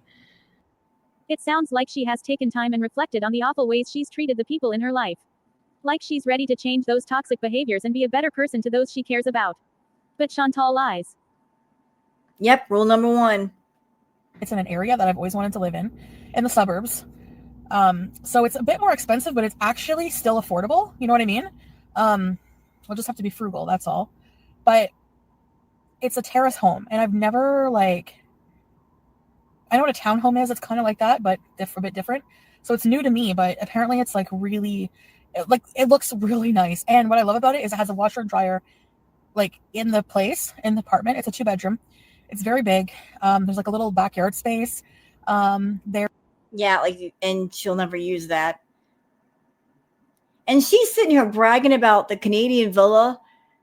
Like she's the one that put the name on the dotted line when it was Pete who did. But she's acting like, oh, it's because of me that we got this place. There's a balcony, because we'll be on the top. Yeah, let's talk about that balcony situation. Can we please? I want to discuss it for a minute. I really want to discuss it. I think it's important. So for anybody out there that thinks that Chantal's an animal lover, let me just pass along some information you don't know. So when Chantal and Pete moved into the Canadian villa, Chantal had her 2 cats, BBJ and Sam. But Pete had his cat, Timbit. Timbit had feline leukemia. Chantal's cats could have been vaccinated against feline leukemia, so maybe Timbit could have wandered throughout the house, but she didn't make that happen. So Timbit, the entire time that Timbit lived there with Pete, stayed in his tiny bedroom, of which was not properly clean. It was a mess. Poor Timbit was fed off a piece of cardboard because Pete was too lazy and too cheap to get some plastic bowls to feed the poor thing. So what about the balcony? Well, why is that important? Chantal claims to be an animal lover. What she could have done, knowing that little Timbit could not leave the bedroom, if she cared about animals, she could have taken the smaller bedroom and let Pete have the room with the balcony so that Timbit could have gone out and got some fresh air and sunshine, just kind of like an outside area. It would have been healthy for her. But no, she took the room with the balcony, and the stupid thing was she hardly went out there. She just wanted the room with the balcony just to have it. Sure did. So, Yeah, Miss Animal Lover. Selfish. And it has air conditioning, like air conditioning, central air. I've never had that. I've always had to struggle with crappy window air conditioners that are just a pain in the butt and they're messy. So I'm like actually so stoked about this. So I sent Pete all the information. I'll see what he says, if he's, comfortable with it, because he has to be on board, right? We're going to be, roommates. We're going to be splitting everything, because it's not going to be the same living with Pete as it was when we were a couple. It's, he's going to have his own room. I'm going to have my own room. We're going to be living separate lives, and we've had a talk about it. Like, Isn't it funny? Isn't it funny that it seems like every man that Chantal moves in with, they all end up living separate lives. Every single one. She never lived with Natter, so that doesn't count. But when she lived with BB, things just broke down so much that they ended up living separate lives. And then when she lived with Pete, again, totally doing their own thing, leading separate lives. And now she's with Salah. Same situation. Why does the same situation keep happening, Chantal? You must be just that awful that people just get so sick of you that they have to block you out, girl. They don't want to include you with nothing. very reasonable, intelligent person. So he knows, you know what I'm saying? But the thing is like, right now, it's like it hasn't happened yet. And there's still like a month and a half, almost 2 months to go before I move. And it's like nothing's really changed. Like, we're still very friendly, BB and I. So Pete and I are going to be this like atypical. Let's talk about BB for a minute. Did y'all know that Chantal, she left her stuff over at BB's place for over a year just so she could have a reason to call him and bother him and show up there? Yeah. Like, she didn't just get all of her stuff and leave like she should have done. She kept some stuff over at BB's place just so she'd have a reason to contact him if she missed him. Living couple situation, we're not together, but we're going to be living together, making a home for our cat babies. And in a weird way, I always pictured that being my life. And that's what's weird. I don't know. She'd get so excited about the luxury villa, then hint that she and BB might work things out. It was a confusing time, and she flip-flopped so often that it's not surprising Pete wasn't sure what to think. She got exactly what she wanted in an apartment, and though at the time it would have been an excessive commute for him, Pete went along with it all. Yeah, that's all I'm trying to do right now with my life. Get through every day. Maybe I'll let Pete say hello and something else weird that he's going to say. Sorry, Pete. I know a lot of you miss him. You're going to get your fill of him, trust me, when we live together. So, wow. What a way to talk about your bestie. You guys are going to get your fill of him. He might talk weird. See how passive aggressive and just rude and nasty she is talking about Pete? Soft voice Chantal with her new pink talons is acknowledging the audience excitement for more Pete's content. At this time, her viewers were genuine in their happiness to have Pete's in her videos, and she was giving them what they wanted. it's like a gated community. There's things you have to do, right? You have to get like a money order from the bank or a certified check from the bank for the deposit. Then you have to like fill out the application, get pay stubs and stuff like that. And like when you're a YouTuber, it's so weird to do all that stuff. It's not like conventional, So the place is kind of like, it's like a townhome. Very beautiful outside. You go in. Again, describing the place as if she's the one responsible for getting it, which is weird. And like there's a family living there now, but so it's like a viewing when like the place was really filthy. And I think it's like a mixture of them having kids, moving, and just like not keeping up there. I don't know. So it's like The irony, when we look back on this now, having gone through Crackhead Olympics, the irony of her talking like this now about a family that lived at the villa before they got there, knowing the condition that the villa got into once her and Pete started living there. The absolute irony of her putting down people for living in a dirty home when hers was just outright rotten, putrid, and filthy. You're going to clean and like renovate before we move in, right? So what? Yeah, look at this. This was her house. This was nothing. This basically was on a clean day. It's your excuse for the filth. And because even though Pete and I are going to be living together, we're going to be living separate lives. Like we have this discussion. You know, the more she says this, the more like we're going to be leading separate lives, and he's going to be doing his thing, and I'm going to be doing my thing. Do you know what it says to me? This is someone who is saying without saying. It sounds like she's just trying to put out the message very clear. Hey guys, I am single. Don't worry if I have a roommate. I'm still available. Like she wants to make that perfectly clear over and over that the guy that she's living with does not own her, does not claim her. So she is single as a Pringle and ready to mingle. We get it. Shut up. Like just making sure to let everybody know that she is available for whatever. It's not going to be exactly like when we used to live together. Like we're going to have separate lives, you know, we're just like roommates.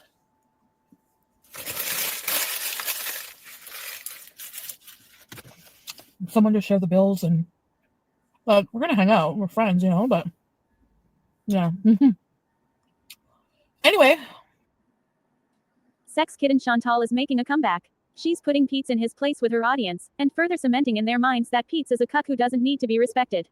This has been an undercurrent in every story she's ever told about him, from her cheating on him with all sorts of guys to him begging her to stay with him and just sleeping with other men. It all adds up to the general idea that he's a loser who's maybe still in love with her. She talks about the family keeping a filthy house, but I bet they were cleaner than she is. Yep. Some of these chips with queso. You can't really see the queso. I have to like. Honestly, I cannot wait for my new place when I have a better mukbang setup. I just can't. Like, all right, so. God, even back in the old days, she still had her set up like she was in a high chair. We're all still waiting, dude. Ain't that the truth? It looks the same as what she does now. So, yeah. Let's see here. I was in a good mood. Doesn't take much, does it? Good lord, she's an evil one. She was mad at Bibi for taking a shower. He was sick, but she didn't care. He was interrupting her mukbang. Yeah, like she's such a pleasant person to live with. It's Bibi's house. She's in Bibi's house right now. Poor man just wants to take a shower. And she feels that's interrupting her mukbang. So she's going to get into a mood and give him an attitude. Chantal, did it ever occur to you that maybe the way you are is the reason why he's like, he had enough and he kicked you to the curb because you would just get mad over stupid stuff? That it's his house. He's the one paying the rent and the bills. And you have the nerve to get mad at him for taking a shower? Girl, you need to calm down. You're probably like, geez, you're such in a bad mood. Well, I'm going to be excited to get to my new place. So I have like a good filming area. And my new place will have such a better setup. We don't even know.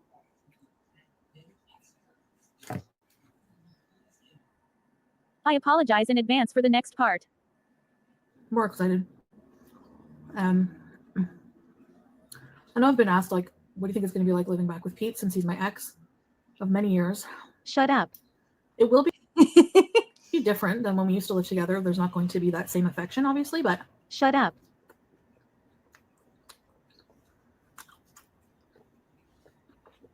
Like, how many times do you have to tell people in videos, we're not a couple, we're not going to be a couple, we're not down like that, we are just best friends? I mean, we get it the first 10 times, Chantal. And by the way, woman to woman, I heard about how when you live with Pete, that you'd run all around the villa without any pants on, just straight up naked from the waist down. I don't think that's appropriate if you guys are just roommates. Kind of weird, actually. Since he was also my best friend, what he is now, I wouldn't call Pete your best friend because you don't respect him. You don't care about him. I mean, when I think of a best friend, I think of somebody you care about and you respect. You don't care nor respect Pete. He is just a walking wallet that you can reach your hand into and get money out of when you need it. He's someone that's there for you if you need something. You look at him as a resource, but not as an actual person. You wipe your dirty funkle feet on him. You treat him like almost like a paper cup or a plastic spoon that he's disposable and you could throw him away and then pick him up off the ground when you need him. You don't see him as being human.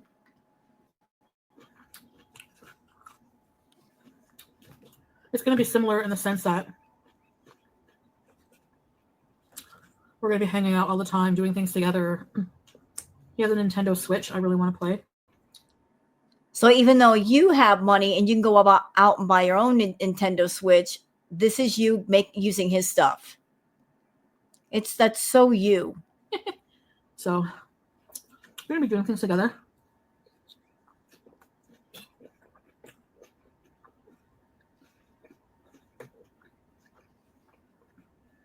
It's going to be fun. Yep.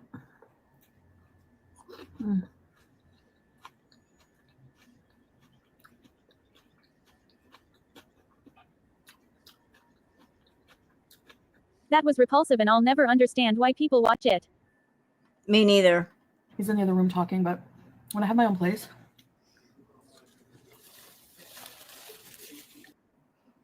And again, she's at BB's place. She's not even waiting for him to go to work before she does these mukbangs. And she knows that he can hear her. I'm not going to have to, it's going to be a huge place, so. Like, she's saying all this knowing he could probably hear her and she doesn't care. She's like, that's her way of giving the middle finger and F you. I'm going to get a big place, bigger than this place. It's passive aggressive. A lot of areas I can do videos if I want quiet. But pizza's going to be in a lot of my videos. Asparagus. She keeps calling it her place, as though she owns it all and Pizza's a guest. Right? And it's the other way around. See, when I move in with Pete, I'm not going to be as conscious of filming. I'm not going to have to worry about filming. And I'm going to have a big kitchen to cook in. I'm going to have a filming area. And Pete loves being in my videos. I think I have one back at the old place. Want to try a chicken one? Yeah, I will. Are you supposed to eat this part? So, yeah, guys. Okay, did you guys just catch that? Let's go back again. And I'm pointing this out because this happened so many times when Pete and Chantal lived at the villa. Chantal is so incredibly food obsessed and she's got incredible food aggression. She could have an entire spread of food in front of her. And if Pete is next to her with something different, she's going to be eyeballing his food like, you're going to give me that too? Happened a lot. It happened way too much. Like, that is how food obsessed she is. Look at all this food over here. This and this. And that's not enough. Pizza's got this little platter over here of whatever this is. But watch her eyes. The old place. See? Look where she's looking. She's looking at his plate. Staring at it. Why? There's a whole bunch of food right here. Eat it. Want to try a chicken one? Yeah, I will. Are you supposed to eat this part? So, there she goes again. Look at that face. Look. That is not accidental. Like, she's looking at his food. She wants all the food. She's got more than plenty. She wants it all. Look. Yeah, guys, this is our first mukbang. So leave in the comments if you prefer like the camera to be a bit closer or if this is good. We're gonna be doing this on a regular basis. I need a second chair down here because I don't want to be lugging my. And there, she just keeps looking at his food. Look, girl, get over it. The plate is in front of him, not you. Eat your food. Chair up and down the stairs every time we eat. I need to get maybe bar stools or something. Yeah. Because this chair is also my chair for upstairs. So Yeah. What Let's Play do you want to watch?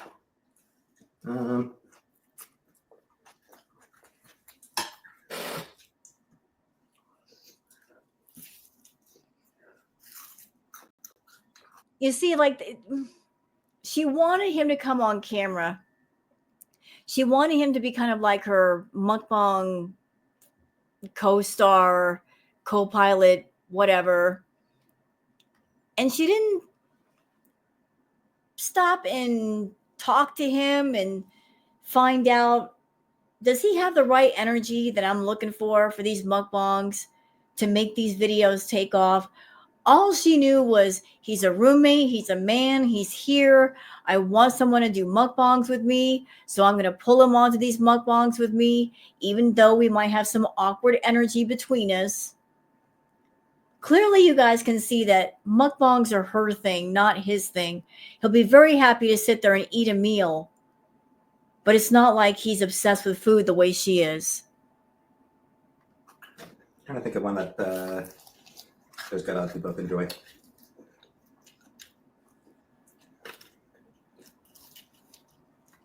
Yeah, she just wanted Pete to carry the conversation so she could eat. She's not actually going to let him choose what they watch. Nope. And she's like, keep talking, Pete. Keep talking so I can get a few mouthfuls in. I kind of want to watch Mirror Automata. The thing is, Pete isn't one of those people that if you're like, carry the conversation for me, he knows how to do it. He's quiet. He doesn't really like to talk as much. So basically, she wanted him to come on the mukbangs with her so that he does most of the talking and she can just gobble the stuff down. What is that? Absolutely wild action. Post-apocalyptic world. Yeah. There's the player plays an android who goes fight against other androids and robots and stuff. I don't really know much detail about the story. No. But the gameplay looks absolutely over the top.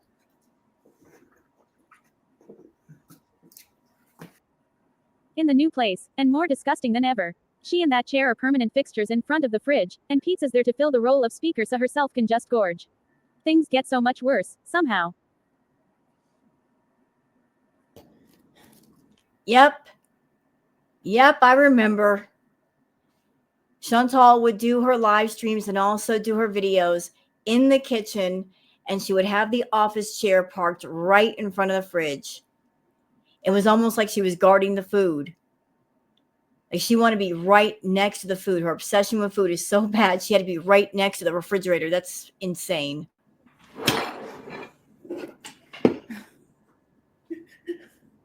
Wait, don't eat yet. I'm gonna get. You're super bossy to Pete. He doesn't know better, and he can hardly wait. Hey, hold on, wait. What was that? Things scroll by too quickly.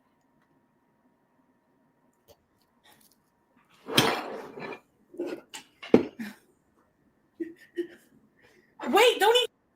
Her audience has been calling her out for her rude attitude with Pete's for a while.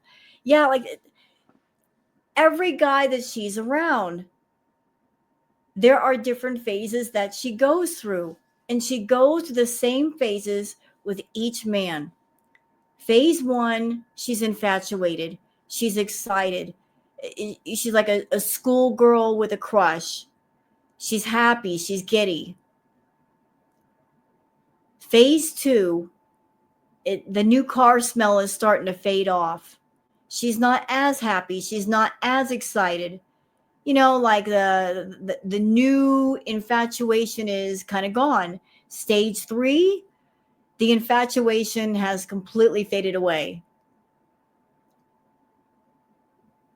Stage 4, she's annoyed with whoever it is. She starts rolling her eyes and making rude comments, and whenever they walk in the room, like she's acting like, I don't want you to be here.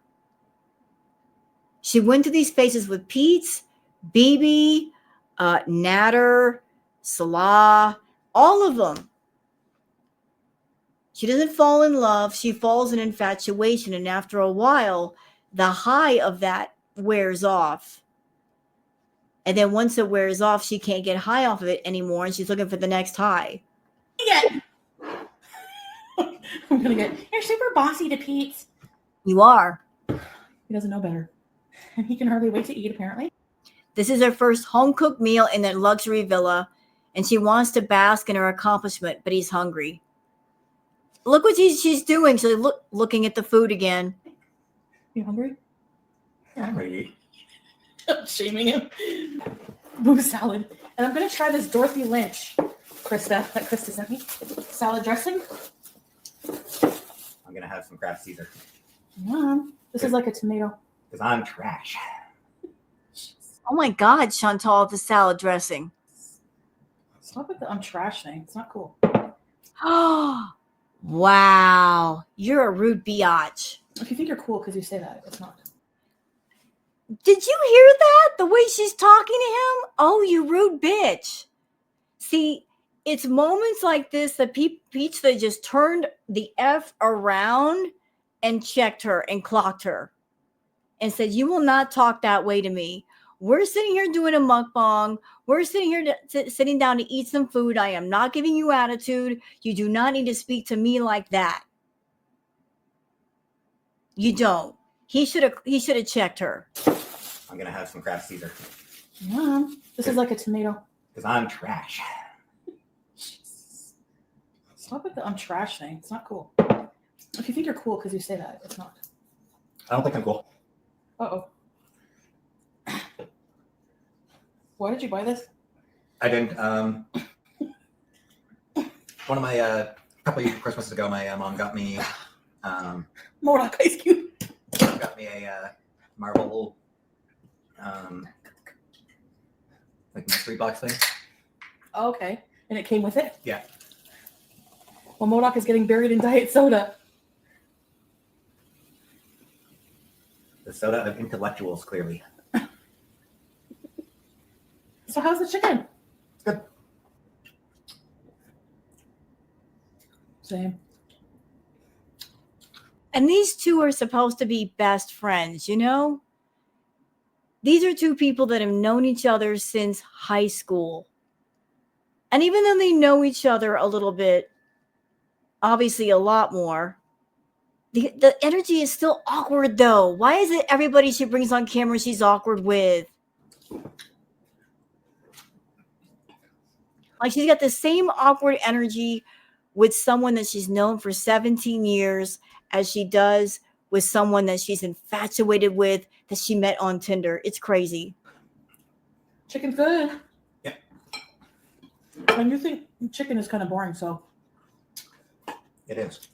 But is this chicken boring? That's good. Thank you. I appreciate it. She shames him, berates him, laughs at him, but still wants praise from him. Sun-dried tomatoes, Kalamata olives, spinach, cilantro, onions, and dairy-free cheese. So yeah. And his has... Pepperoni. You can't hide from people. Well, we can't really see the pizza. There she goes again, looking at his food. But that's okay. It's really hot. Yes, it is. Whew. Okay, well, we'll see. Yeah, it'll be a pain in the ass. But Look.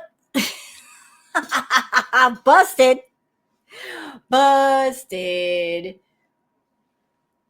Bad girl. What you gonna do when they come for you?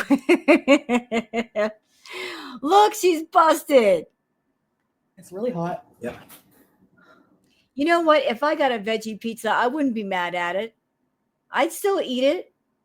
I mean, why not? It's a veggie pizza. Pizza is awesome. Eat your pizza, Chantal. It's good for you. She wanted to snatch that pizza from his hand. Yep. Go ahead, eat Want it to and take the whole pie. his dinner on his own. So this is why I'm so hungry right now. And I have a confession, Pete. I ate the last of your pizza when you went upstairs. Okay, now this is important. So they did a mukbang. She had an entire whole pizza to herself. He had a pizza. That was his pizza. And here she is confessing, when you went upstairs, Pete, I ate the rest of your pizza. And she's doing that baby voice, that manipulative baby voice. It's really hot. Yeah. Like she really wants that pizza so bad. She wanted to snatch that pizza from his hand. Yep. But she didn't snatch it from his hand. She waited until he went upstairs, and then she took his food without asking. Great roommate. Go ahead, eat his dinner on his own. So this is why I'm so hungry right now. And I have a confession, Pete. Okay, here we go. She's about to use the baby voice to get out of trouble because she knows she did wrong. I ate the last of your pizza when you went upstairs. That's fine. I wasn't gonna eat it. Not because of reason. I hate that voice. And I hate that voice too. But you guys notice something throughout this video of like from 2020? The baby voice was here and there. It wasn't all the time like it is now in Kuwait. It's out of control in Kuwait. As you can see, the baby voice was not her normal in 2020. It's just something that came along because of Salah. hate that word. It's not cute. That being said, I just want to be able to put my own socks on. Again, like I can't put my own socks on. I need to wait for Pete to come on his break and put my socks on for me so I can do a weigh-in because my feet are nasty because I don't take care of them. I don't take care of myself. That's the So he's at work and he's coming home and taking a break, and rather than spend his lunchtime doing his thing, you're asking him to come home and put your socks on. And you have the nerve to talk trash about Pete's. the whole point of this. And You ungrateful brat trash bag. He's closer to her caretaker than she'll ever admit. That Right? he does all that he does for her, and is treated so poorly to her audience, is maddening. so I'm making roasted pork shoulder, low and slow, 300. My brows on feet. I got my hair powder too, but I didn't wash my hair today. So this is gonna be gross. If you're grossed out, I'm drinking Sauvignon Blanc. If you're easily grossed out, do not listen to this. So my fupa thing there. Oh boy, here we go. 2020, 2021, she's talking about her freaking boil. I tried to avoid the boil talk. I did not know we'd be talking about boils here. But it's interesting to note that she's got a history with boils, right? The thing on my fupa. So basically, And it's in the same location as the one she's got now. What a coincidence. Is there a sense of deja vu that in 2021 she had a boil on her fupa and she's got one now? How could it happen 2 times in a row? it like when it started leaking, it blew a hole in it. So now I have an open wound. Are there any wound care nurses in here that can help me with some questions? I'm seeing my doctor Tuesday, but I need wound care. Like, here come the armchair nurses. Well, I asked, right? So basically, it's kind of an open wound, and the peri wound area, the area around the wound, is it's white. So is it called mastication? Oh my God. She's telling the exact same story here that she's telling now, guys. Listen, it sounds like verbatim, word for word. Or something like that. It's like where it's like the area is like growing. So what I have to do is I applied some triad barrier cream, and I ordered some biotin bandages to absorb moisture. So I think I'm gonna need wound care though. I don't know how to do it myself.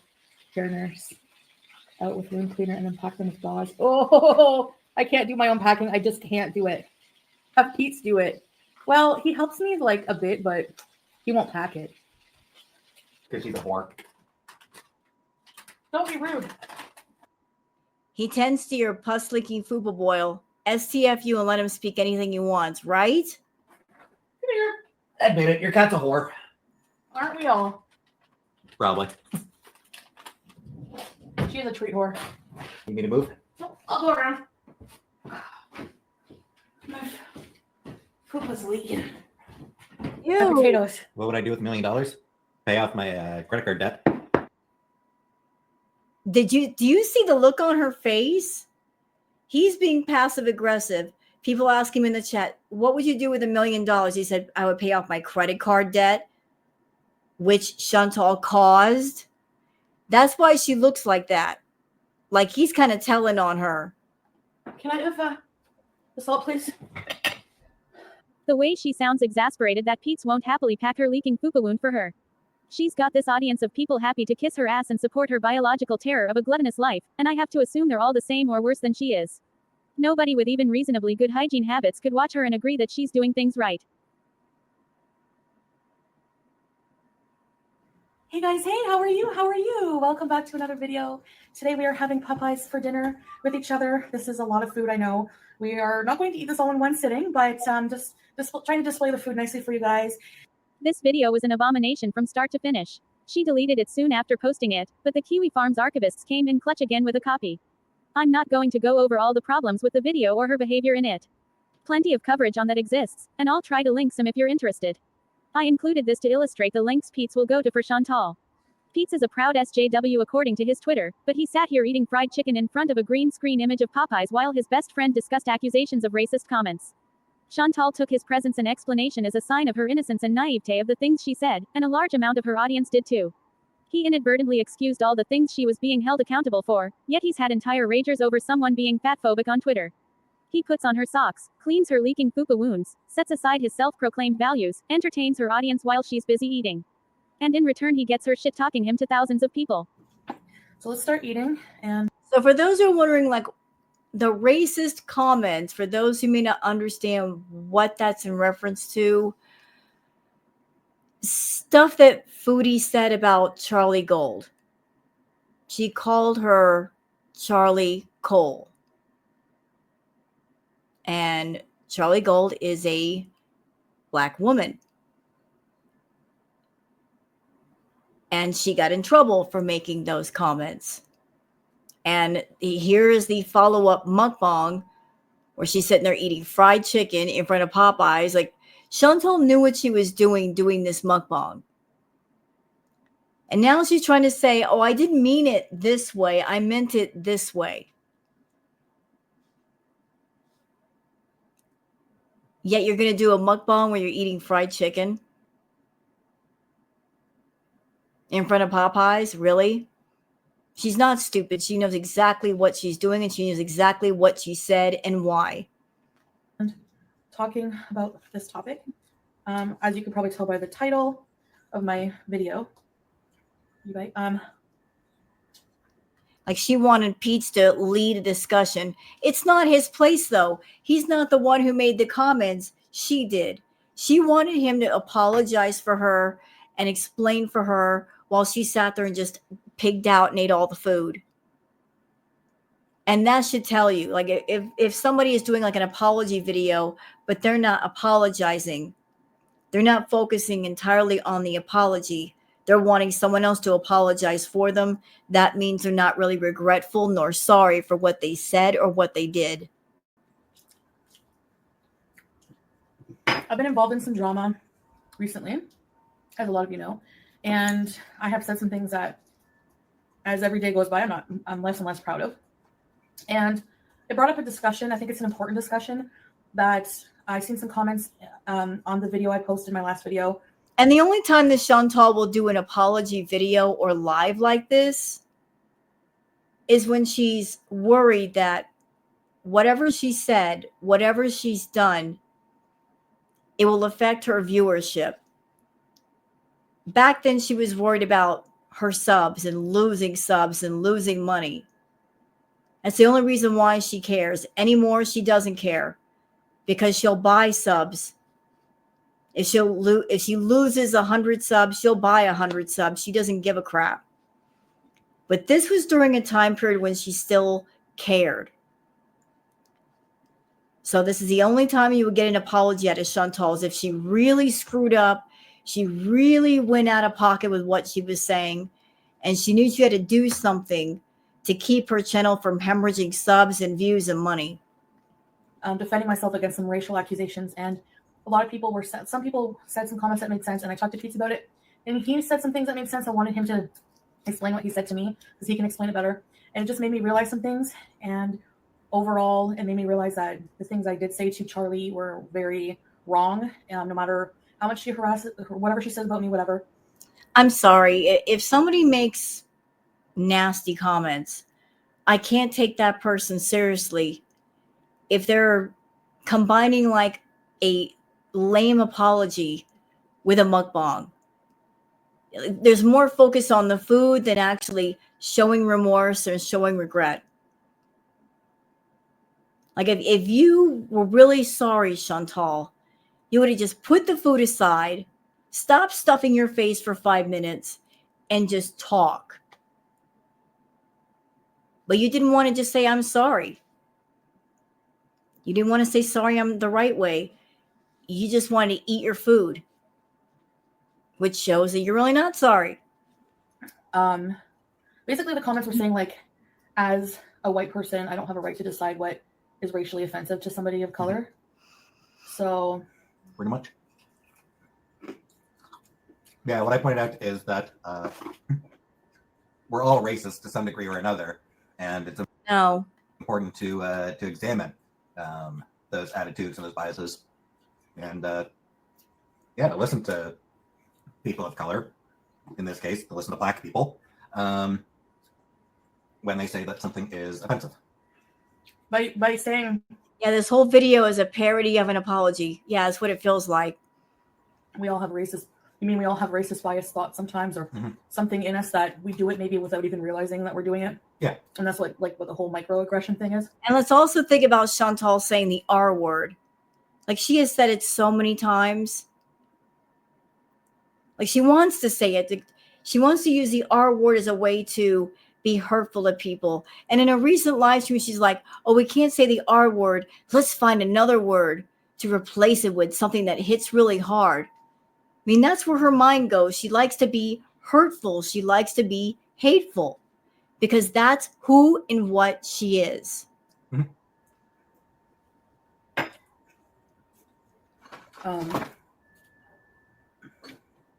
So I don't want to explain my behavior or excuse it, so I just wanted to give a sincere apology to Charlie for saying those things, and to anybody whom I may have offended, anybody of color. It wasn't my intention. Particularly any Black people. Yeah, it wasn't my intention, but that doesn't matter in this case because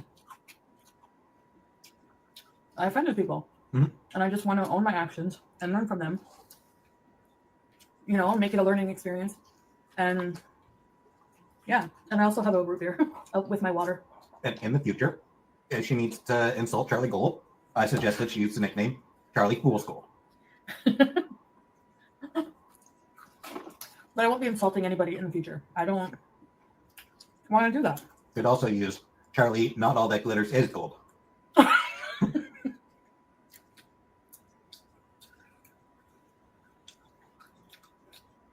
You better watch out. I was gonna go with because Chantal's intention was like, call it a useless, not useless, but is a less valuable mineral than gold. So I was gonna look up what came. Pete, just shut up. You're making the situation worse, bro. Seriously, like, you could have stopped 5 minutes ago. Right before gold on the periodic table of elements. But that's the thing, like But I'm lazy. coal Both of you are so stupid. Just shut up. You're making it worse. sort of rhymes with gold, you know? So that was the thing. Not even thinking of the color of the gold. But I definitely see how that could be offensive. Look at her just mowing through all of that food. It's like she's trying to get down as much down her throat as possible so that she gets the majority of the food, and Pete gets very little. Like, she is racing at light speed to eat everything before he gets a few chicken wings. For sure. I'm seen as racist remark. So Oh yeah, drumstick. I want a drumstick. Yeah, but is that what you meant by like everybody? Yes. What are cheap bracelets made out of? I don't know. Yeah. Have a napkin, please. But Aren't you glad I brought them over? yep. But like, because there will be some people who say I don't have a racist look on my body. Those people. Okay, now this is, shut up. I'm tired of her stupidity. Quiet. Be quiet. Moving on. Literally all he has. So Okay, hold on. Wait. We got to back it up. It's weird. Shut up. Shut up. Shut up. All right. Now, remember me talking earlier about how Chantal would go to the park and just park her car there and do live streams away from the house because she wanted to talk trash about Pete? You're about to see evidence of that right now. yeah, but I can't leave Pete. What would Pete do? You know? Like, I'm literally all he has. So I can't screw him over, you know? This was just 2 months ago. She's repeating the same things now as she did in April, but for a while after this she seemed to drop the subject. Interestingly, she met her Egyptian floor mattress magician about a week after this first discussion. Too busy with the white sniffy stuff to think about leaving her best friend, I guess. Her chat is too involved in these life-altering decisions she's thinking of making. These are strangers, for goodness sake. So stupid. So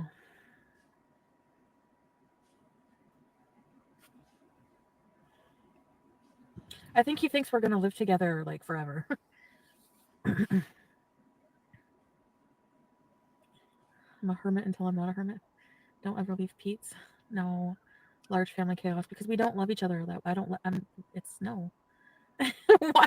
Multiple times when she lived with Pete, she talked about he'd be better off living in a room by himself and giving her cats away. And like anytime she met a new guy, anybody that caught her interest, she would talk this way. Just because two people are alone doesn't mean that they need to get together. You know, like I'm just not. It's not my thing. If I were Pete, I'd want to live alone. Yeah, I don't feel like taking care of somebody. I just feel kind of like I don't know.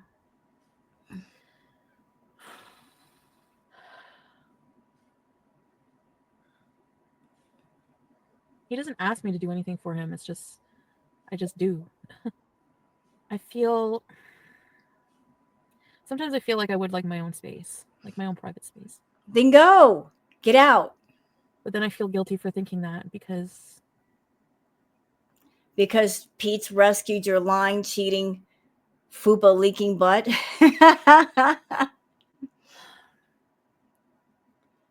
Yeah, because it would be kind of a crappy thing to do. You asked the guy to put his name on the dotted line, and then you persuaded him to quit his job where he was making money so that you can be in full control of him. And then the chef's kiss, the icing on the cake, would be you meet up with a new guy and then you just leave him high and dry yet again. yes, people are reporting me to the police. I guess. I don't know. That's what they say. What sort of arrangement do you have?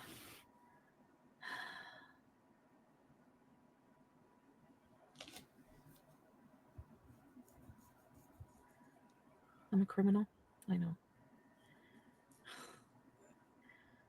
I don't know, guys. I don't know what to say. I don't want to talk about it. I gotta put my hair back. I just feel, sometimes you just want your own plate, like your own space. I don't know what it is lately. I just super irritable. Public opinion of her audience had shifted away from Pete. She's running with them, crapping all over her best friend behind his back to thousands on the internet. Yeah, great best friend, Pete. Great best friend you got. The moment that people in her audience don't like you, then she's siding with them, not defending you. I kind of feel like everything I do, I have to think about. I don't feel exactly free 100%. Like everything I do, I have to think about, like for dinner, I have to think about him too. And, like it's kind of like being in a relationship, and I didn't really want that. She and her dim hug box don't recognize that this is the life she created. She put all the rules in place in that house, and she built herself the relationship she wanted with Pete. Exactly.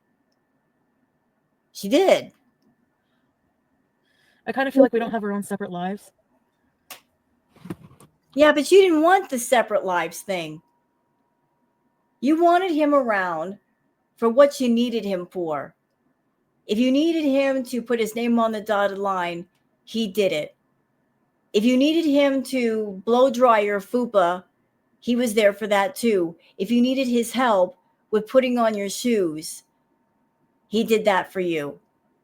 You were also borrowing his depression medications, helping yourself to them, helping yourself to his snacks, even though he kept the snacks in his room.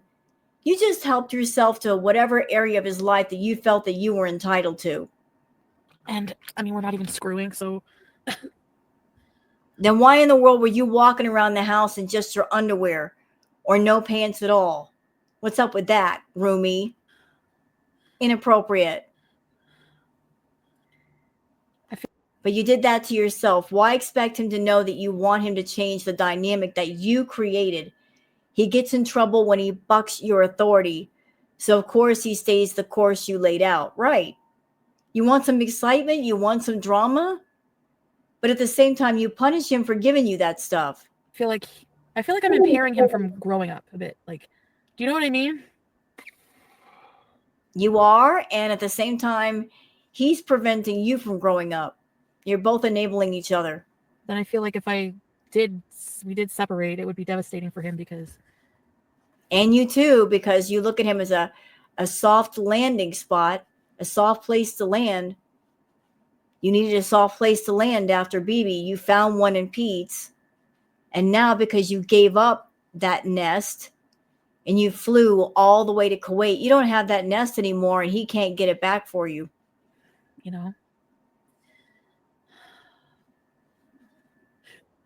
I'm not throwing him under the bus. Oh, yeah, you are.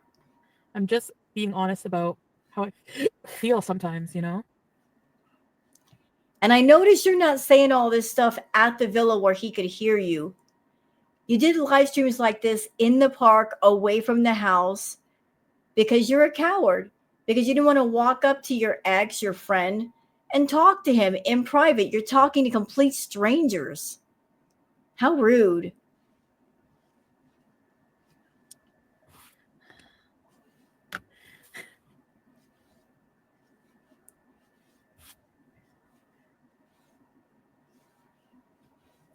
No, it's not like I'm using him and just discarding him. It's not that. Oh, that's something you've always done. I feel like I don't want to have that like dependency. Like, too late. It's not healthy. True, but still too late. Like for him to be dependent fully on somebody. Again, too late. You create that whole system. You're both codependent on each other. Or, but yeah, like I can talk openly to him about this stuff, And why aren't you? Mm-hmm. Who cooked for Pete's? He ate TV dinners every single day.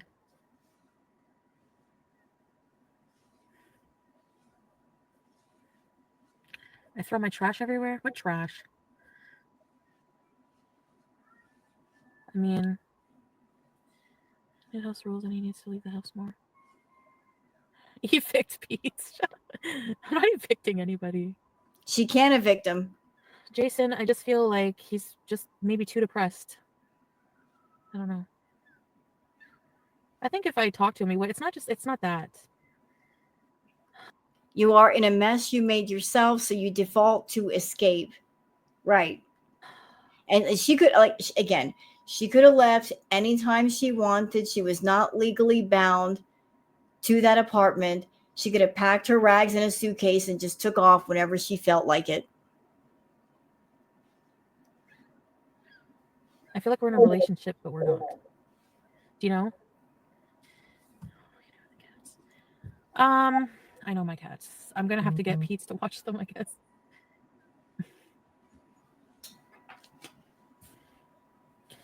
I'll give him Sam.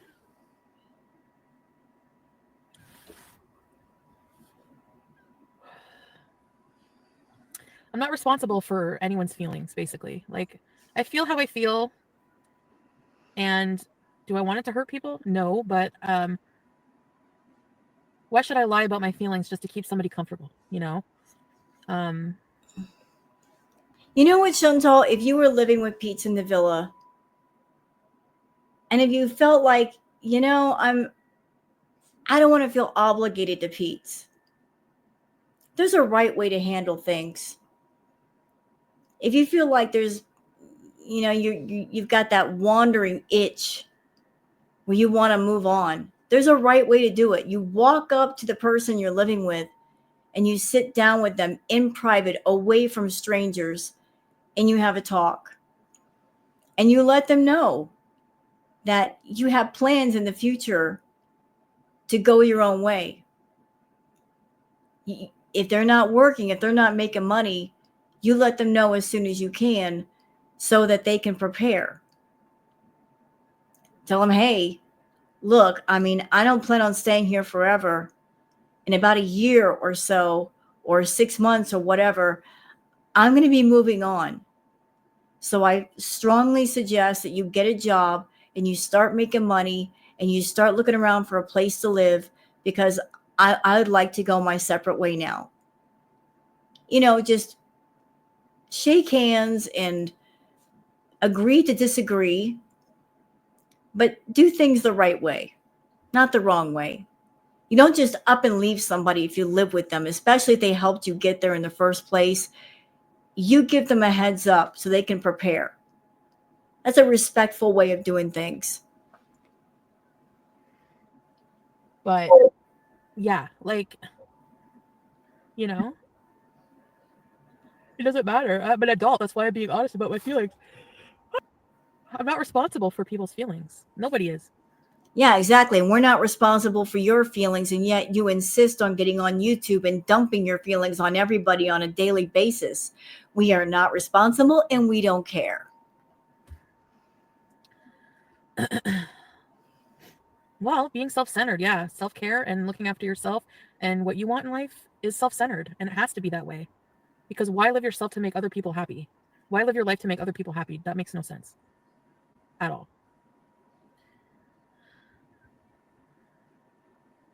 And this, Chantal, is the very reason why you, no matter how much money you have, no matter where you go in the world, no matter what you pay and to whom to be your companion, you will still be technically alone.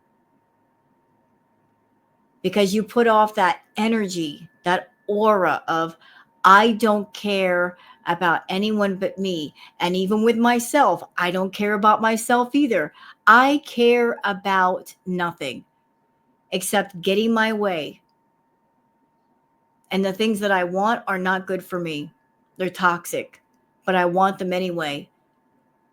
But I am not someone that I have a meaningful life with purpose. I am not concerned about people and how they feel. I'm just concerned about my urges and my cravings and my impulses and my addictions.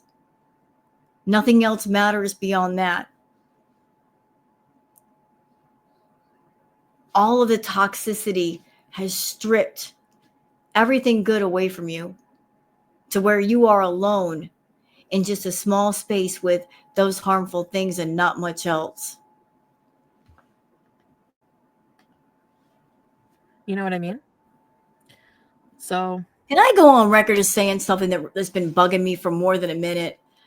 Man, there's nothing I hate worse. There's nothing that gets on my nerves worse than if I hear a repeated speech pattern. You know what I mean? You know what I mean? You know what I mean? You know? Ugh! It's like a broken record. And she's always saying that. You know what I mean? You know what I'm talking about? Like a valley girl. Quit that. Stop it. Do I feel bad for how I feel? No, because I can't help it. I want to. She's always asking people, do you know what I mean? Chantal, no one knows what you mean. I don't think you even know what you mean. You're asking for validation for a thought that's absolute nonsense. I want to do things in life. I want to go out there, experience life. Meet a crackhead, bone on a mattress on the floor, be a depository for blank and nothing more. Yeah, like that is what she wants to give up Pete's and the cats for. To experience this wonderful, exciting life of going to a crack house and sleeping on a dirty, used mattress and smoking from a dirty, used meth pipe. And meet all kinds of people. You know, Pete's is more introverted. I understand he's depressed. So am I. Like I have depression too, but I think depression is, it's not something. The treatment is not a passive treatment. Like you have to kind of do things with the tools you're given. With the antidepressants, a tool. It's a, you know, there's no breaking up. We're not together. That's the thing. Like I don't want to be with somebody like. This was streamed a week or so before Nick ditched her and she met Natter. Like she was just jumping from man to man to man to man to man. Oof. Any form of relationship, like dependency, nothing. You know? What am I going to have to eat? I want Greek food again. She's the worst. Not that Pete's is a stellar person. They're both terrible, really. But the way she treats him is nasty, and it has been that way for years, maybe since the beginning. She's just as guilty of doing the things she complains he does, and she's a hypocrite for bitching about it to everyone but him. Yeah, like I said, I'm not a Pete's fan. Again, I am not a Pete's fan. The way he treated BBJ, I'm sorry. Nope, you can burn right beside Chantal in hell. I won't save you. I won't bring a bucket of water to douse the flames. Treating an animal like that, horrible. But right is right and wrong is wrong. And Chantal has done Pete's very wrong. She's done him dirty. And he won't find his spine and use it and stand up to her and tell her no. And I'm doing this retro react because at some point, Chantal's going to have to come back to Canada. And there is a great chance that she might be calling upon Pete, talking to Pete, persuading him to give her money, whatever he's got. She might be crying broke when she's not actually broke, because Chantal is that type that she'll have money, but she'll act like she doesn't and take your money and spend that first. She might be having him looking for a place right now, or keeping him in her back pocket as a possible option. And that's all that Pete's is for Chantal, is an option. And the smartest thing he could do is get away from her. So we will see, y'all. We'll see. We'll see what's up. If Pete's is smart, he'll stay away from Chantal. He'll learn his lesson. He'll say, whatever debt we have between us has been paid. I owe you nothing. Just go your own way. Do your own thing. I'm done here. But I know he won't, because he still cares for her. So we'll see what happens. But I hope you guys enjoyed this retro react. If you have, please like and subscribe and leave a comment. Thank you so much for being here, and I'll see you guys on the next one. Until then, take care of yourselves and each other. Bye.